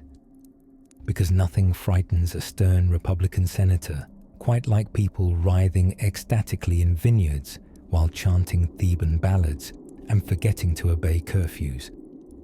Naturally, the Roman elite were divided. Some adored the god and his enthusiastic wine policies. Others passed laws. The Senate even banned Bacchic cults in 186 BCE, in a stunning case of "you kids get off my aqueduct." But of course, Bacchus proved difficult to bottle up, pun quite intentional. By the time of the Empire, feasting and drinking became less about appeasing the divine and more about overwhelming your guests. Roman banquets, or convivia, were long, elaborate, and often ended with someone asleep in a potted plant, which was genuinely impressive, given how little foliage survived near imperial kitchens. Wine was served at every course, including dessert, which sometimes preceded the entree, thanks to the Roman fondness for rearranging expectations and ignoring moderation. But here's the twist. Wine was always diluted with water, often warm water, occasionally seawater, and rarely with sound judgment. Strong wine was considered barbaric, suitable for Gauls and philosophical debate, but not for respectable Romans in reclining positions. Yet, not all was tame. The whisper of poisoned wine loomed over many a Roman feast. A quiet tension curled inside every goblet handed to a powerful man. For since the days of Agrippina slipping unsuspecting herbs into Emperor Claudius's stew, everyone knew wine could toast your promotion or your funeral. Cupbearers, often skilled slaves trained in the art of not spilling and, critically, not murdering their employers, were selected with the kind of scrutiny one might reserve for choosing an architect or an heir. Some emperors, like the perpetually unfazed Augustus, employed tasters, people whose entire career consisted of sipping suspicious vintage and hoping the emperor had no particular enemies that week. Others devised ingenious methods to deter poisoning. Silver cups, believed to tarnish when contacting venom. Amulets of questionable science. Even the famed philosopher Seneca advocated for moral purity as an antidote, which sounds lovely until you remember Seneca was advising Nero, who very much did not take that advice. Still, the Romans drank, and they toasted again. They toasted to Mars, to Minerva, to the horses that won the last circus race. They toasted to Caesar, to love, to Saturnalia, to the fact that the fish course arrived unspoiled this time, and when the wine flowed too freely, they called for the vomitorium, not, as legend suggests, a designated vomiting room, but rather an architectural exit passage. Still, the myth persists, as does the vision of toga-clad revelers staggering into the moonlight, blissfully unaware that their evening tales would someday lull someone somewhere gently to sleep. Now, let the soft echo of lyres and laughter drift away like incense on the evening air. And slowly, we follow the trail of wine-stained footprints into quieter halls, where history waits with a full goblet in one hand and a scroll in the other, whispering of what comes next. Chapter 16. The Curious Case of Caesar's Wine Taster. Sleep gently cushions us tonight in the soft folds of the Roman dining couch, or lectus tricliniaris, as the more pretentious senators like to say. Let us settle beside the gentle flicker of ancient oil lamps and uncork a tale of grape juice, with a hint of deadly suspicion. Now you see, in Rome, wine wasn't simply a beverage. It was a social performance, a liquid opera of identity. Rich patricians swirled it in goblets of blown glass, their pinky fingers held aloft like tiny judgmental flags. Meanwhile, the lower classes enjoyed their wine out of clay cups and communal jugs. Less fashionable, but far more democratic. But the higher you climbed in Roman society, the more dangerous your wine became. Enter the praegustator, a position both enviable and utterly doomed. Translated politely, it means the one who tastes before. Translated practically, it means the one who dies first if anything's wrong. Yes, the wine taster was the original workplace hazard. At the imperial court, the post of praegustator was a sort of bittersweet promotion. On one hand, you got to attend lavish feasts with the emperor. On the other, your job was to sip his wine before he did, and if you keeled over foaming like a poorly sealed amphora, well, that was that. Rome's version of a job review. The most famous of these unlucky sippers served none other than Gaius Julius Caesar himself, though not, we should note, the salad. That Caesar was a clever man who rarely took unnecessary chances. He also had a mild case of paranoia with a side of ambition, and a goblet of warmed Falernian with every meal. One evening, according to a suspiciously dramatic scroll found centuries later, his praegustator, a man named Pellio, son of a freedman and owner of an unusually sensitive tongue, took a sip of the evening's vintage and paused. A pause which, in Latin courts, often meant doom. His brow furrowed, his top lip curled, just the faintest twitch. He gave a thoughtful, like a wine snob owl. "You find the vintage unpleasing?" Caesar asked, already reaching for the goblet with a twitchy wrist. "My lord," Pellio said respectfully, "it tastes slightly off, like a nightshade married a barrel, and their children were allowed to ferment unattended." Caesar, not being a fool, set the goblet down and casually picked up a different one, which he pretended had always been his. Pellio, having not yet died, was sent to the kitchens to sniff every bottle and question the grape lineage of the estate. All this was done while Caesar stared suspiciously at his dinner guests, several of whom were his relatives and thus, statistically, quite likely to want him dead. This moment, while dramatic, was not entirely unique. Roman poisonings were practically their own art form, refined, curated, and implemented with the kind of care normally reserved for poetry or illegal chariot bets. Wine, being ubiquitous, made the perfect delivery system. It masked bitterness, encouraged unwarranted sniffing, and made people less likely to notice a slight tingle in the gums. It's estimated, though never officially counted, that dozens of noble folk met their vine-based ends over the centuries. Even the famously gruesome Emperor Nero was wary of poisoned drinks. His wine taster, a stoic man named Anicetus, was said to have a nose that could detect arsenic, venom, and even mild disapproval. He survived 6 emperors, 12 cooks, and the notoriously spicy fish sauce incident of 63 CE. Roman law, ironically, had very little patience for poisoners. If you were caught, it was straight to exile, banishment, or worse. A lecture from Cato the Younger. And yet, despite the risk, the wine kept flowing, the plots thickened, and the poisoners grew ever more poetic. Some preferred herbal toxins, like hemlock brewed into syrup. Others used powdered stones, dust-borne mushrooms, or the venom of slow-moving vipers. One allegedly attempted to slip a single spider into a goblet and claim it was more of a textural surprise than a murder attempt. Today, we imagine these grand Roman banquets with gleaming goblets and laughter echoing down marble halls.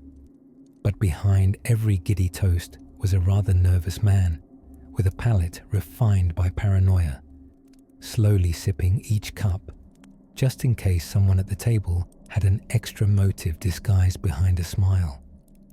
And so tonight, as your eyelids weigh gently like amphoras on a sleepy shelf, let your dreams swirl with the faint aroma of vintage treachery, and maybe, just maybe, spare a thought for the wine taster, that heroic soul who sipped so others might swallow.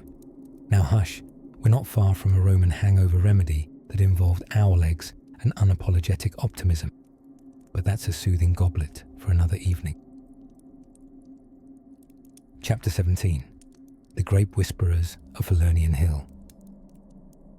If you listen closely, just past the clink of amphora lids and the murmurs of toga-clad gossip, you might hear the soft rustle of vines growing over the gentle slopes of Campania. The Falernian vineyards, ancient, sun-glazed stretches of terraced hills, were once home to some of the most coveted, most flamboyantly fermented wines in all of Rome. Ah, Falernian, the vintage that proudly proclaimed, "Yes, I will knock you out and you'll enjoy every sticky, spicy second of it." Tonight, we visit the genteel mischief of the Roman countryside, where the grapes weren't just for sipping, they were a passport to status, scandal, and the occasional bout of poetic overstatement. Because if there's one thing Romans loved more than dramas in marble arenas, it was a well-aged wine with a hint of volcanic soil and mild toxicity. Let's begin with the vineyards themselves. Falernian wine came from a particular region near Mount Massico in Campania, lush, sun-drenched, and suspiciously close to a volcano, as Romans tended to prefer their terroir with a touch of imminent danger. The warm Mediterranean climate baked the grapes into raisins before they were even harvested, creating a wine so powerful that writers of the age called it flammable. Whether that's truth, exaggeration, or the result of a tavern-related accident with an oil lamp is lost to time, but the image is delectable. A wine that could toast you in more ways than one. They say Falernian was aged a decade at least. Romans took aging extremely seriously, which is slightly ironic considering most of them rarely reached old age themselves. Amphorae, those charming earthenware jugs you've probably seen in museum gift shops, were sealed lovingly with pitch and labelled with careful information: vintage year, variety, and, if you were very lucky, a tiny marble plaque that coyly read, "For the senator's lips only." And what did it taste like, you ask, through eyes slowly growing heavier? According to Pliny the Elder, it was generously intoxicating and carried the flavour of wildflowers, dried figs, and something that might be potpourri's mischievous cousin. It was white, yes, but darkened as it aged, bronzing in the barrel like a Roman sunbather too proud to reapply oil. Naturally, where there is splendid wine, there is splendid snobbery. Falernian was not the drink of the plebeian masses, unless the masses wished to sell their tunics to secure a single jug. No, this was the nectar of senators, poets, and emperors sufficiently detached from reality. Cicero, for instance, wouldn't have dared host a dinner party without teasing his guests with the promise of Falernian, and then serving something cheaper and hoping no one was sober enough to notice. Even our old friend Julius Caesar made a toast or two with Falernian in hand. One supposes he needed it, what with all the backstabbing. The grape varietals themselves were lovingly verbose. There was Armenian, possibly brought over by Greek settlers, and Faustian, a rare cultivar grown on the estate of Faustus, son of Sulla, and enough of a luxury item that merely mentioning it in a love poem was a flirtation and a flex. And yet, not everything with fine wine and Roman excess was rosy and rustic. The Falernian vineyards, as exquisite as they may sound, were maintained by enslaved labour. Stoic and sunburnt, these humans toiled under blistering heat to ensure their masters had liquid gold trickling down their goblets. Part of what made the wine so prized was, in fact, the brutal economy behind it. Every sip came with notes of injustice, and perhaps a dim hint of rebellion. Of course, not everyone who drank Falernian knew what they were doing. Apicius, the infamous gourmand, recommended mixing such wines with pepper, honey, and, depending on the ambition, macerated herbs that only a daring apothecary could pronounce. The result was sometimes divine, and sometimes a migraine dressed in richness. But as you settle deeper into your covers and your mind drifts gently through the sleepy vineyards of antiquity, picture the moonlight's silvery glow caressing amphora after amphora, lined like sentinels stacked in a cellar under the stars. Somewhere, a Roman villa softly hums with the stringy pluck of a lyre, and a half-empty jug of Falernian waits patiently on a mosaic tabletop. In the distance, perhaps a little too close, a sommelier/philosopher raises a cup and sighs, "In vino veritas," while accidentally setting his toga alight on the lamp. Next, we'll gently wander into the kitchens of ancient Rome, where roast dormice shared the table with fermented fish sauce, and nothing, truly, ever paired correctly with anything. Chapter 18. The Wine Whisperers of Rome. In the glowing hush of the Roman twilight, after the dust of the forum had settled and the donkeys had stopped debating each other in incomprehensible brays, a subtle magic would drift through the villas and taverns alike.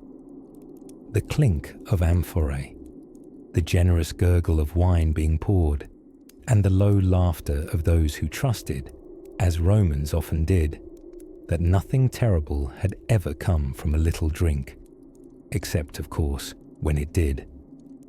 In this chapter, dear sleeper of soft sheets and strong interest in fermented fiascos, we meet the wine whisperers, not mystical druids or toga-clad sommeliers, though the mental image is delightful.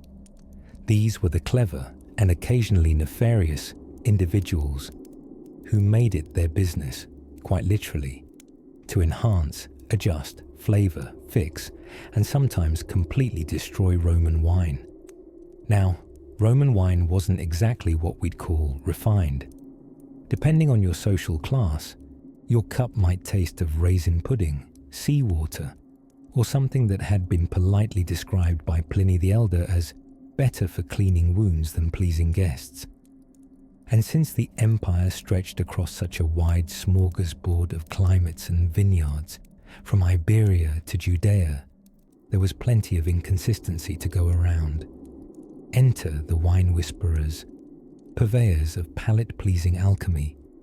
They were everywhere, from the elite enophiles of the Palatine Hill with their perfume sips, to the nimble street vendors hawking clay beakers of mystery pours under burlap awnings. Some of them worked for noble families, their job to sift sediment, blend vintages, and whisper sweet nothings into the ear of a half-spoiled Falernian. But their craft, it was not without quirks. For instance, to sweeten a too acidic batch, they'd add honey, or better yet, cooked down grape syrup known as defrutum. Sounds innocent enough, doesn't it? Well, defrutum was often boiled down in lead pots, which unfortunately introduced trace elements of yikes into the mix.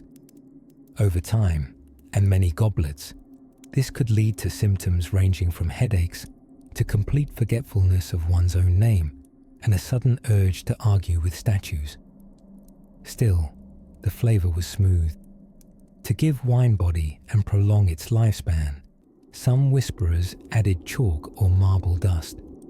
Some, bright minds, and by bright, we do mean questionably luminescent, would toss in seawater for preservation and peculiar zest. Others swore by spicing it with exotic imports, cinnamon, saffron, or peppercorns. And there were a few who drifted dangerously close to poisoners, slipping herbs of uncertain repute into their blends under the pretense of aphrodisiac or medicinal benefit. Love potions and liver failure sometimes arrived in the same clay jug. And yet, the Romans adored it. Not only the wine, but the ritual, swirling it to see how lazy the rivulets moved down the cup, inhaling the bouquet of pine resin and adventure, and quoting Horace very badly before passing out on a marble bench with one sandal on backwards. There were even laws passed to curb the enthusiasm of these enthusiastic enologists. Emperor Domitian tried banning new vineyards in the provinces, fearing wine had replaced wheat in popularity, and worse, in land use. Surprisingly, no one obliged. The empire loved wine too much to obey something so unbecoming as logic. The most exclusive of all brews were stored in dolia, massive ceramic vats buried halfway into the ground, like ancient uteri of drunkenness, sometimes for years. And when opened, they might taste of olives, dragon's breath, and the slow decline of empires. But to a Roman, those notes were simply part of the vintage. But what truly mattered was who you drank it with. Romans loved communal sipping, the convivium, their dinner parties filled with reclining, debating, and ingesting things the modern stomach would question. And the wine whisperer, though rarely invited to recline on a cushion, enabled all of this behind the scenes, mixing memories, mischief, and perhaps just a touch too much defrutum. One could say they were the quiet architects of Rome's great hangovers. And so we leave the whisperers to their amphorae and aprons, tinkering with tannins by candlelight, watched over by cats who weren't impressed by either sulfites or senatorial speeches. Let's wander now toward a different corner of the candlelit world, where imitation wine and imported scandal spilled sideways into the goblets of emperors. Chapter 19. the emperor's toothache, and the wine that bit back.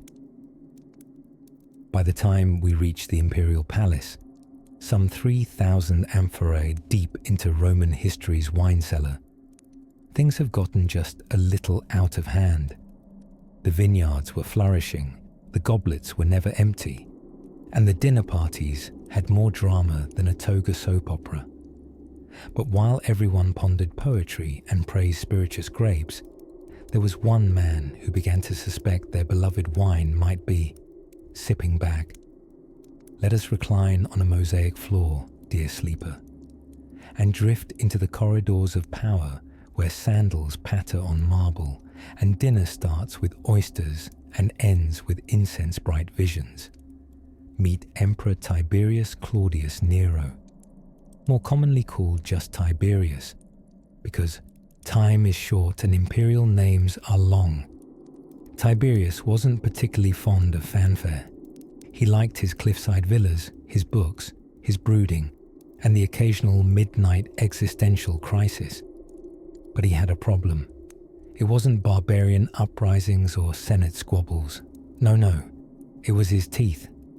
Imagine being emperor of the Roman Empire and still losing sleep over molars.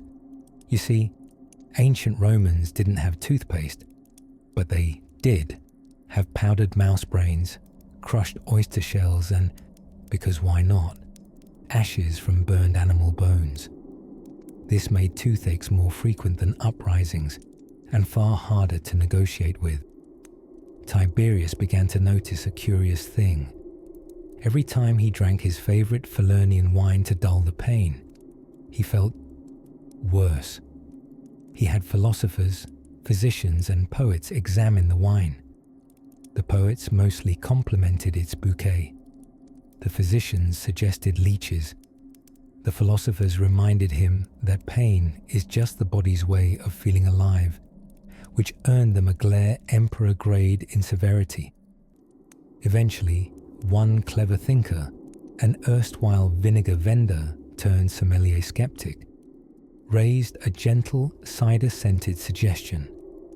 What if the problem wasn't the wine itself, but the amphorae they were stored in?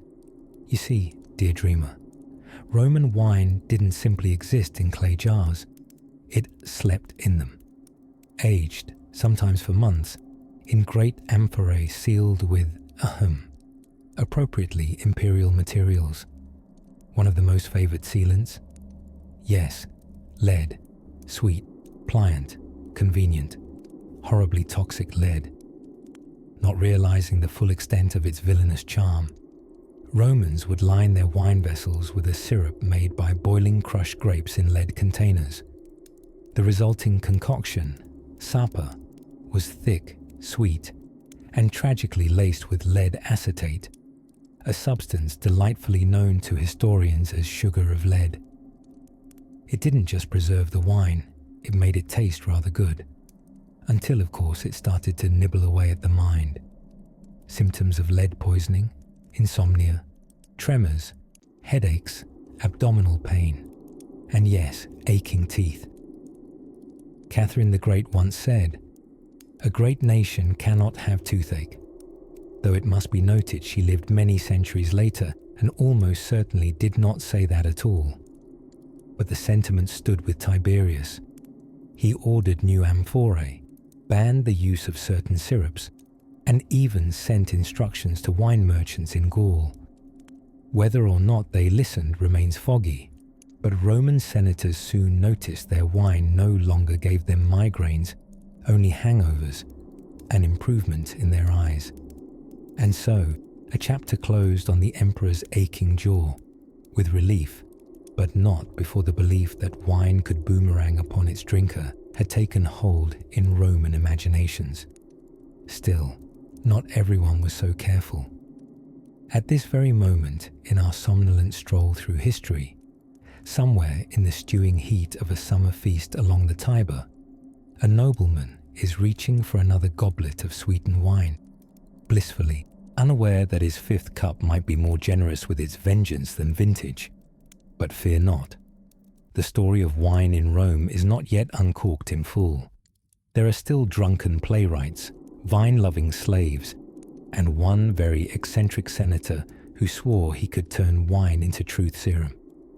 Let us drift quietly toward the flickering lamplight of that tale.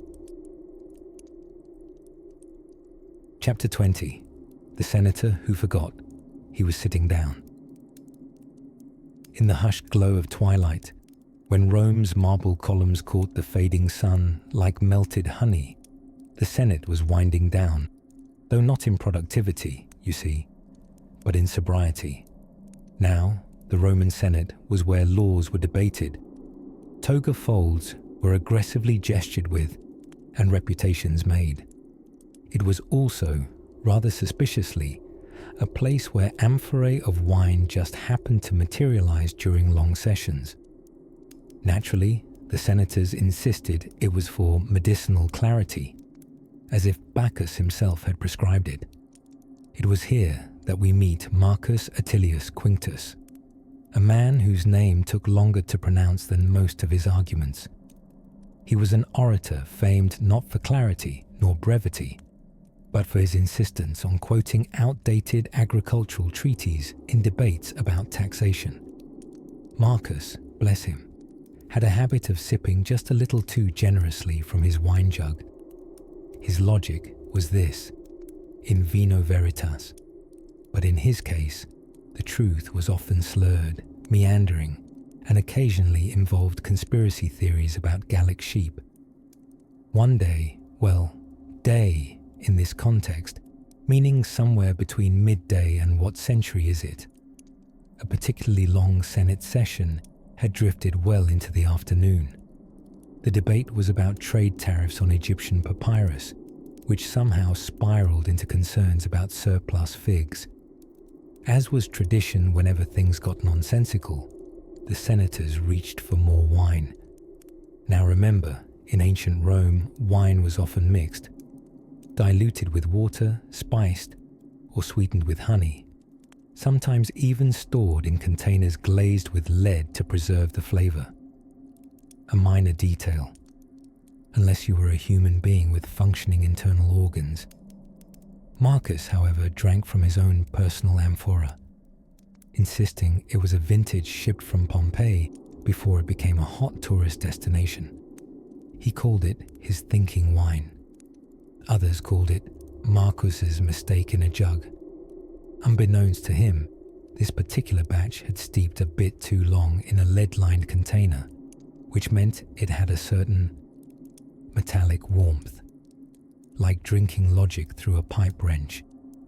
By the fourth hour of papyrus and fig debates, Marcus stood up, or so he thought. In an act of profound conviction, he began to deliver a rousing speech, hands slicing through the air, toga fluttering dramatically. But there was one small hiccup. He hadn't stood up at all. No, Marcus was still firmly seated, dramatically orating over the heads of his shoes. His voice reverberated through the chamber, condemning rhetorical enemies and ancient tree care, handbooks with equal fury, arms flailing like a broken statue. His colleagues were polite enough to watch without comment, delicately sipping their own diluted lead tonics. At one point, a younger senator whispered, "Should we tell him?" To which an elder replied, "Let the man speak. He's finally making sense." The speech went on. Marcus cried, saluted no one in particular, and boldly promised to turn the metaphorical tide of trade with the moral brooms of Spartacus. The meaning was unclear, but the delivery was impeccable. Eventually, two rather patient attendants approached, gently informing him that he was, in fact, still on the bench. Marcus blinked, paused, then proclaimed, "Ah, yes, a metaphor for the rigidity of the Republic." The room applauded, not because it made sense, but because it was tea time, and they'd finally found an end to the proceedings. This, dear listener, was the curious intersection where Roman bureaucracy met lead-laced vintage, and Marcus Atilius Quinctus became a minor legend, the senator who gave a standing speech while absolutely sitting down.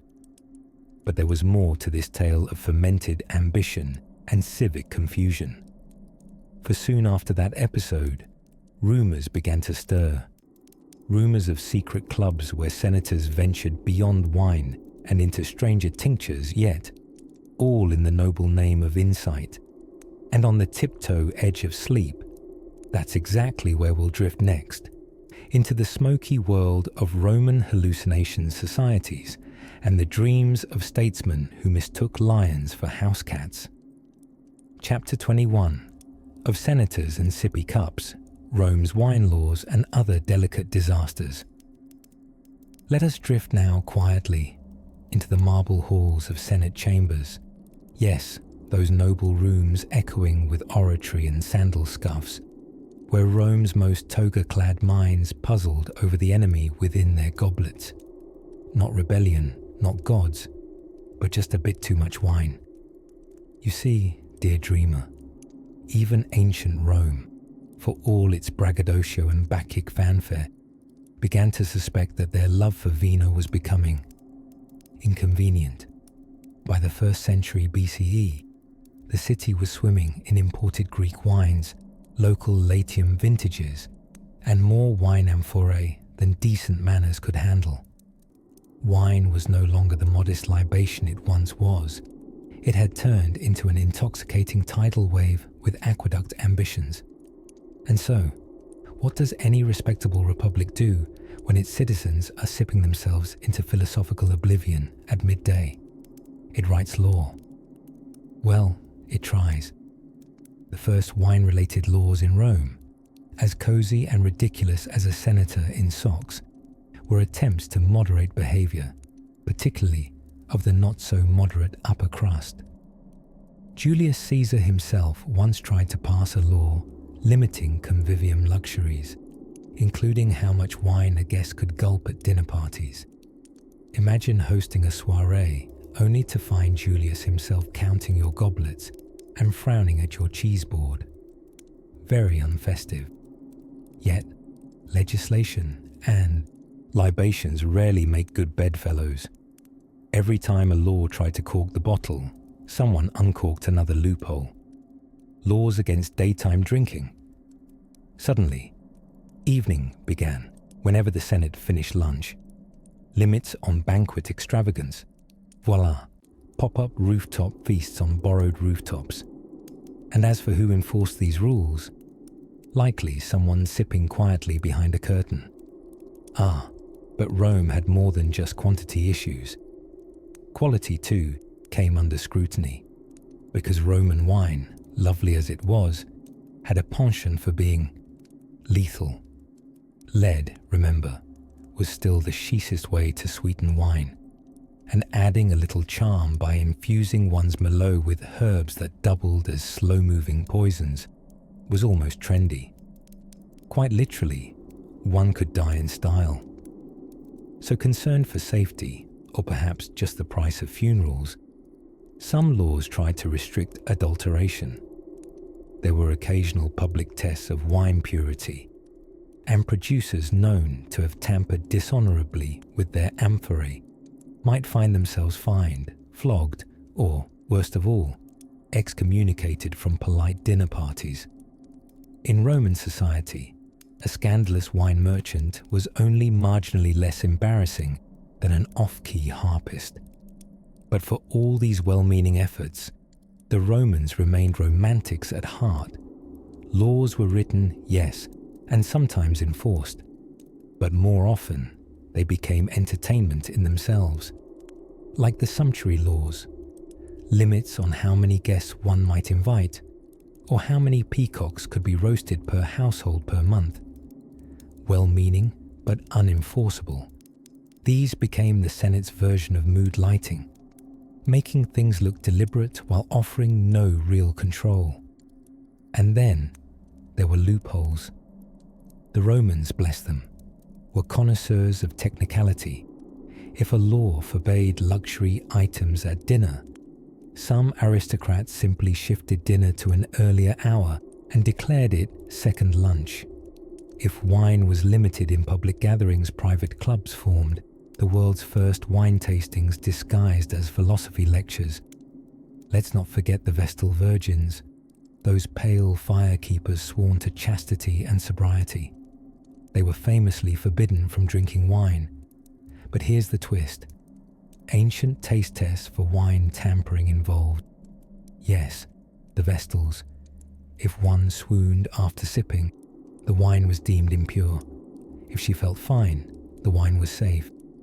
A curious sort of occupational hazard for women who were supposed to avoid all temptation, especially bottled ones.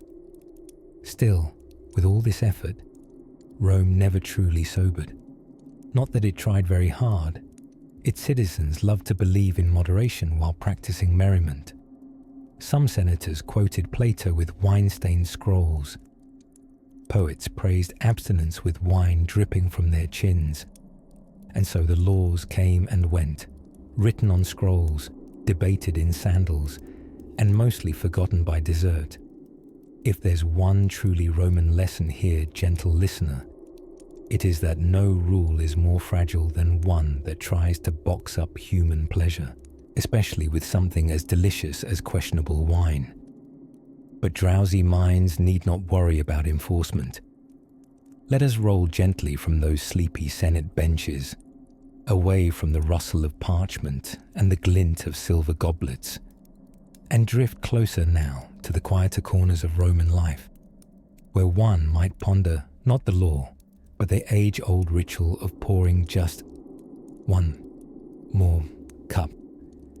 And in that hush, we turn now toward the baths, the mosaics, and the warm steam of whispers as we prepare to slip softly into the next scene of Roman repose. Chapter 22. Of Lead and Leisure. The Empire's Metallic Muddle. The moon hung over Rome like a peeled grape, pale, cool, and slightly absurd. The Tiber murmured its secrets, and the cobblestones whispered under the weight of countless sandals. It was an empire at rest, if only for a moment, and tonight we turn softly toward one of its more curious follies. Nestled between indulgence and inadvertent alchemy, the Romans, merrily poisoning themselves with their own plumbing. Now, dear dreamer, we've already tasted Roman wine, quite literally fortified with herbs, honey, and sometimes fish sauce. But there was another unexpected ingredient that danced invisibly through every goblet. Lead. Yes. Good old Saturn's metal, heavy and grey, quite pretty when polished. The Romans adored it, not just for its sweet taste, which ought to raise a collective eyebrow in hindsight, but for its delightful pliability. Lead could be shaped into pipes, pans, makeup, medicine, coins, and, in a twist of fate, into sweet syrups used to flavour all that delicious Falernian wine. The syrup they brewed was called sapa, and to make this dessert in a jug, they would boil grape must in lead containers. The chemistry of this is delightful only if you're nowhere near it. The boiling must and the lead would mingle in a seething, acidic waltz, producing lead acetate, a compound the Romans nicknamed, without a hint of irony, sugar of lead. It added a sweet, velvety note to wine so alluring that even the most seasoned senator might swirl his cup and sigh, "Ah, that delicate hint of slow internal decay." Lead pipes, meanwhile, carried water straight into Roman homes. Yes, the same people who built gravity-defying aqueducts and tragically photogenic amphitheatres also thought it was a grand idea to allow water to journey through lovely lattices of sweet poison before reaching their goblets. Someone, perhaps even Pliny the Elder, with his bushy eyebrows of perpetual concern, did express doubt. He mused that lead wasn't quite wholesome, and then promptly wandered off to catalogue volcanoes, as one does. But the taste, oh the taste. If modern palates demand notes of oak or windswept bergamot, Roman tongues pined for wine that sang with the high note of metal and the lull of forgetfulness. Lead made the wine sweeter, smoother, and splendidly numbing. And here is where marble columns meet medical textbooks. Prolonged lead exposure leads to what modern doctors call lead poisoning, and what ancient Romans might have called, rather vaguely, Senator Cornelius seems excessively moody and forgetful, and also his hair is falling out. Symptoms included fatigue, irritability, kidney troubles, and infertility. All rather inconvenient side effects when one is trying to run an empire. Curiously, the elite were more afflicted than the poor. After all, only the wealthy could afford far too much wine lovingly laced with boiled metal syrup. Street vendors probably sold perfectly sensible vinegar with a side of bread, but the upper crust, they were savoring their status, one microdose at a time. There are historians, cheeky ones with very large bookshelves, who speculate that this widespread lead indulgence may have played a small yet curious part in the empire's eerie decline. Not a devastating avalanche, mind you, but that quiet, dreamy kind of unraveling. When the decision-making gets just a little foggy, and someone wakes up and says, "Shall we make a horse into a senator?" Marvelous idea. But we mustn't blame the Romans too harshly. They were simply enthusiastic Epicureans in an era before chemical analysis. And there's something oddly romantic about a civilization that paved its roads, crowned its leaders, and sweetened its wines all with the same heavy element. It's almost poetic, in a let's maybe not repeat that kind of way. And so, as the Roman sun sets once more behind columns of marble and mystery, the amphora stands half empty, glistening with syrup and secrets. Perhaps next, we should turn our eyes gently toward the imperial kitchen, a place where garum simmered, dormice sizzled, and taste buds were bold enough to ignore consequence. Close your scroll of worries now. Let the wine stain of history fade into the velvet dark. For tomorrow, there will be weirder menus to peruse and stranger spices to ponder. Chapter 23. The Sommelier of Saturnalia. Have you ever had a friend who insists on bringing the wine to every party? And somehow, with a bottle that smells faintly of raisins and regret, they transform into the philosopher-poet of the evening. Hands gesturing wildly, eyes moist with emotion, quoting verses that may or may not be from actual poets. Well, imagine a city full of them. Welcome to Rome during Saturnalia, dear dreamer, where the wine flowed like the Tiber after a thunderstorm, and the rules of society politely stepped aside for a week, perhaps to find a chaise longue and a goblet of their own. Now, Saturnalia was Rome's most deliciously upside-down festival. Rich and poor swapped roles, slaves were briefly crowned kings, and everyone pretended their Saturnalia hangover didn't begin on day 2. Even Seneca, Rome's somewhat serious Stoic philosopher, once grumbled in a letter that the noise was so intense he could hardly breathe, let alone write stern advice about virtue. The holiday-honored Saturn, the god of agriculture and time, two things that, when mismanaged, could ruin a vineyard or a marriage. So in Saturn's name, Romans cozied up in what could generously be described as high-spirited indoor chaos. And in the center of this joyous bedlam, you would find the vinum. Oh, vinum. Not your modern Merlot with tasting notes of chortling berries and a hint of existential dread. No. Roman wine was more of a character actor, strong, unpredictable, and heavily dressed in spices. Nearly all of it had to be diluted before drinking, because in its pure form, it was about as gentle as a chariot crash.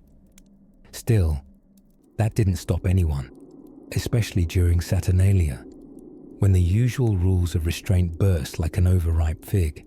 The real twist? The wine often came from amphorae sealed with pitch, a type of resin, which gave it a smack of smoke and possibly tar. Some vintages tasted like the original intent was industrial varnish, but no matter. With the addition of honey, herbs, seawater, and even rose petals, they transformed that fermented chaos into what they called a delicacy, or at least something potable. But here's where our tale takes a charmingly strange turn, into the plush robes of the arbiter bibendi, the utterly essential master of the drink. Sounds prestigious, doesn't it?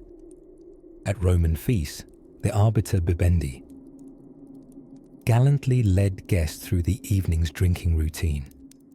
Not just a glorified bartender.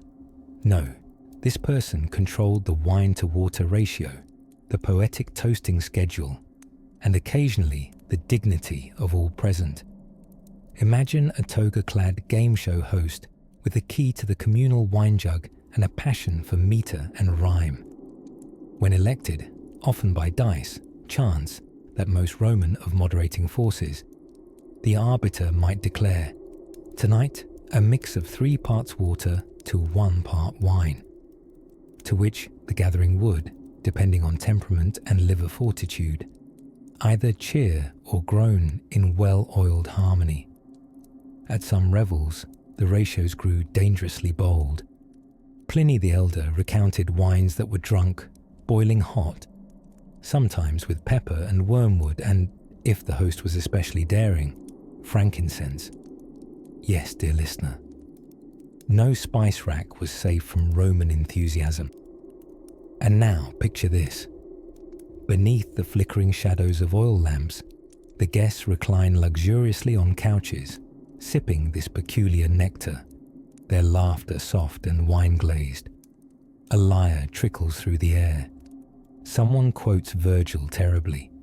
Someone else insists on doing a dramatic reenactment of a gladiator match using only olives and finger puppets. This was not debauchery. This was tradition. Indeed, they believed that shared intoxication, in moderation naturally, was divine. Bacchus, the god of wine, or Dionysus, if you're feeling Greek tonight, was thought to guide these evenings toward joy, mischief, and blurred yet meaningful revelation. In vino veritas, as they'd say. In wine, there is truth, sometimes coated in honey and figs, but truth nonetheless. And as Saturnalia wound on, so did the wine, not always fine, but always flowing.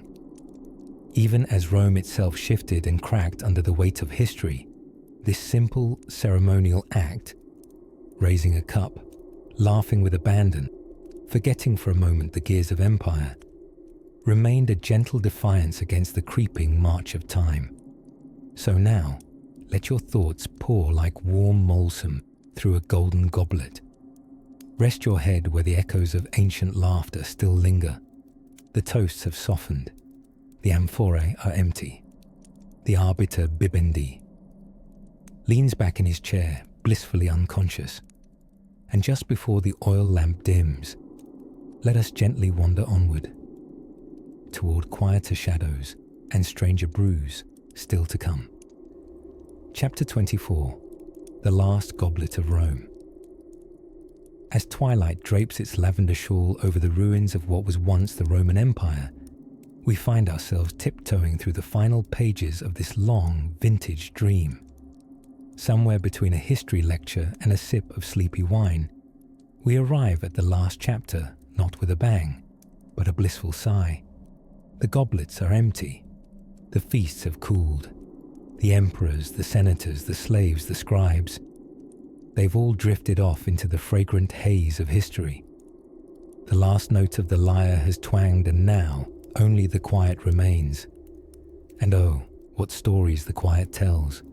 Picture it. Rome in its waning hours, when the grandeur had grown threadbare, but the parties never quite stopped. Even as barbarian boots crept closer and budgets crumbled with dignity, someone somewhere was still organizing a symposium with questionable grapes, and an even more questionable poetry contest. And yes, the wine still flowed.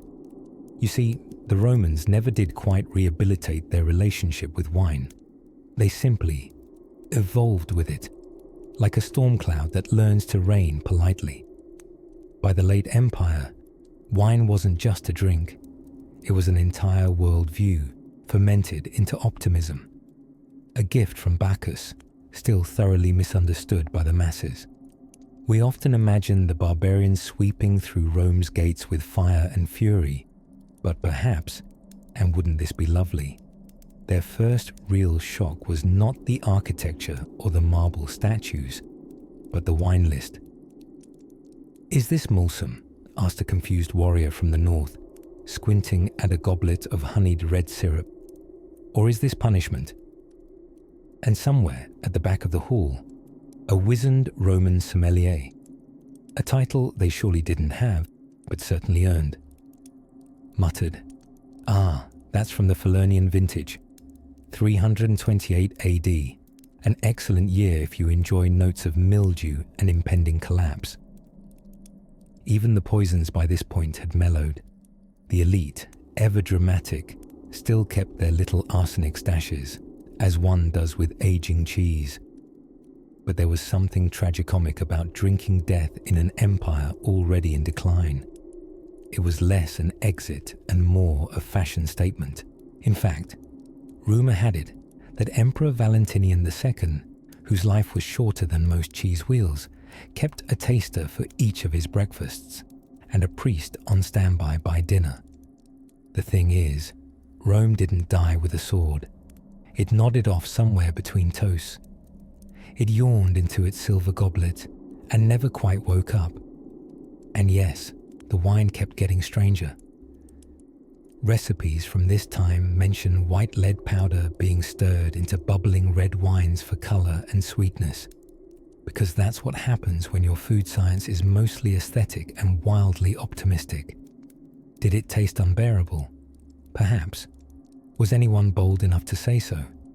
Likely not, if they enjoyed their head where it presently sat.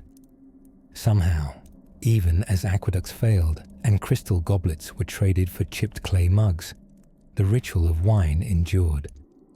The sun set on marble-pillared courtyards, but someone always remembered which amphora to uncork. Wine remained a metaphor for wealth, for wit, for the illusion that everything was exactly as it had always been. Can you picture it? A lone senator, no longer needed in a governing body that governs nothing, reclining on a terrace that overlooks the crumbling baths of Caracalla. His toga smells mildly of olives. A brittle manuscript rests on his knee. He swirls his wine, stares into it like it might swirl back, and mutters wistfully, "At least the bouquet has survived." And just like that, the sun fades into a gentle ochre behind 7 hills, and Rome slips into legend.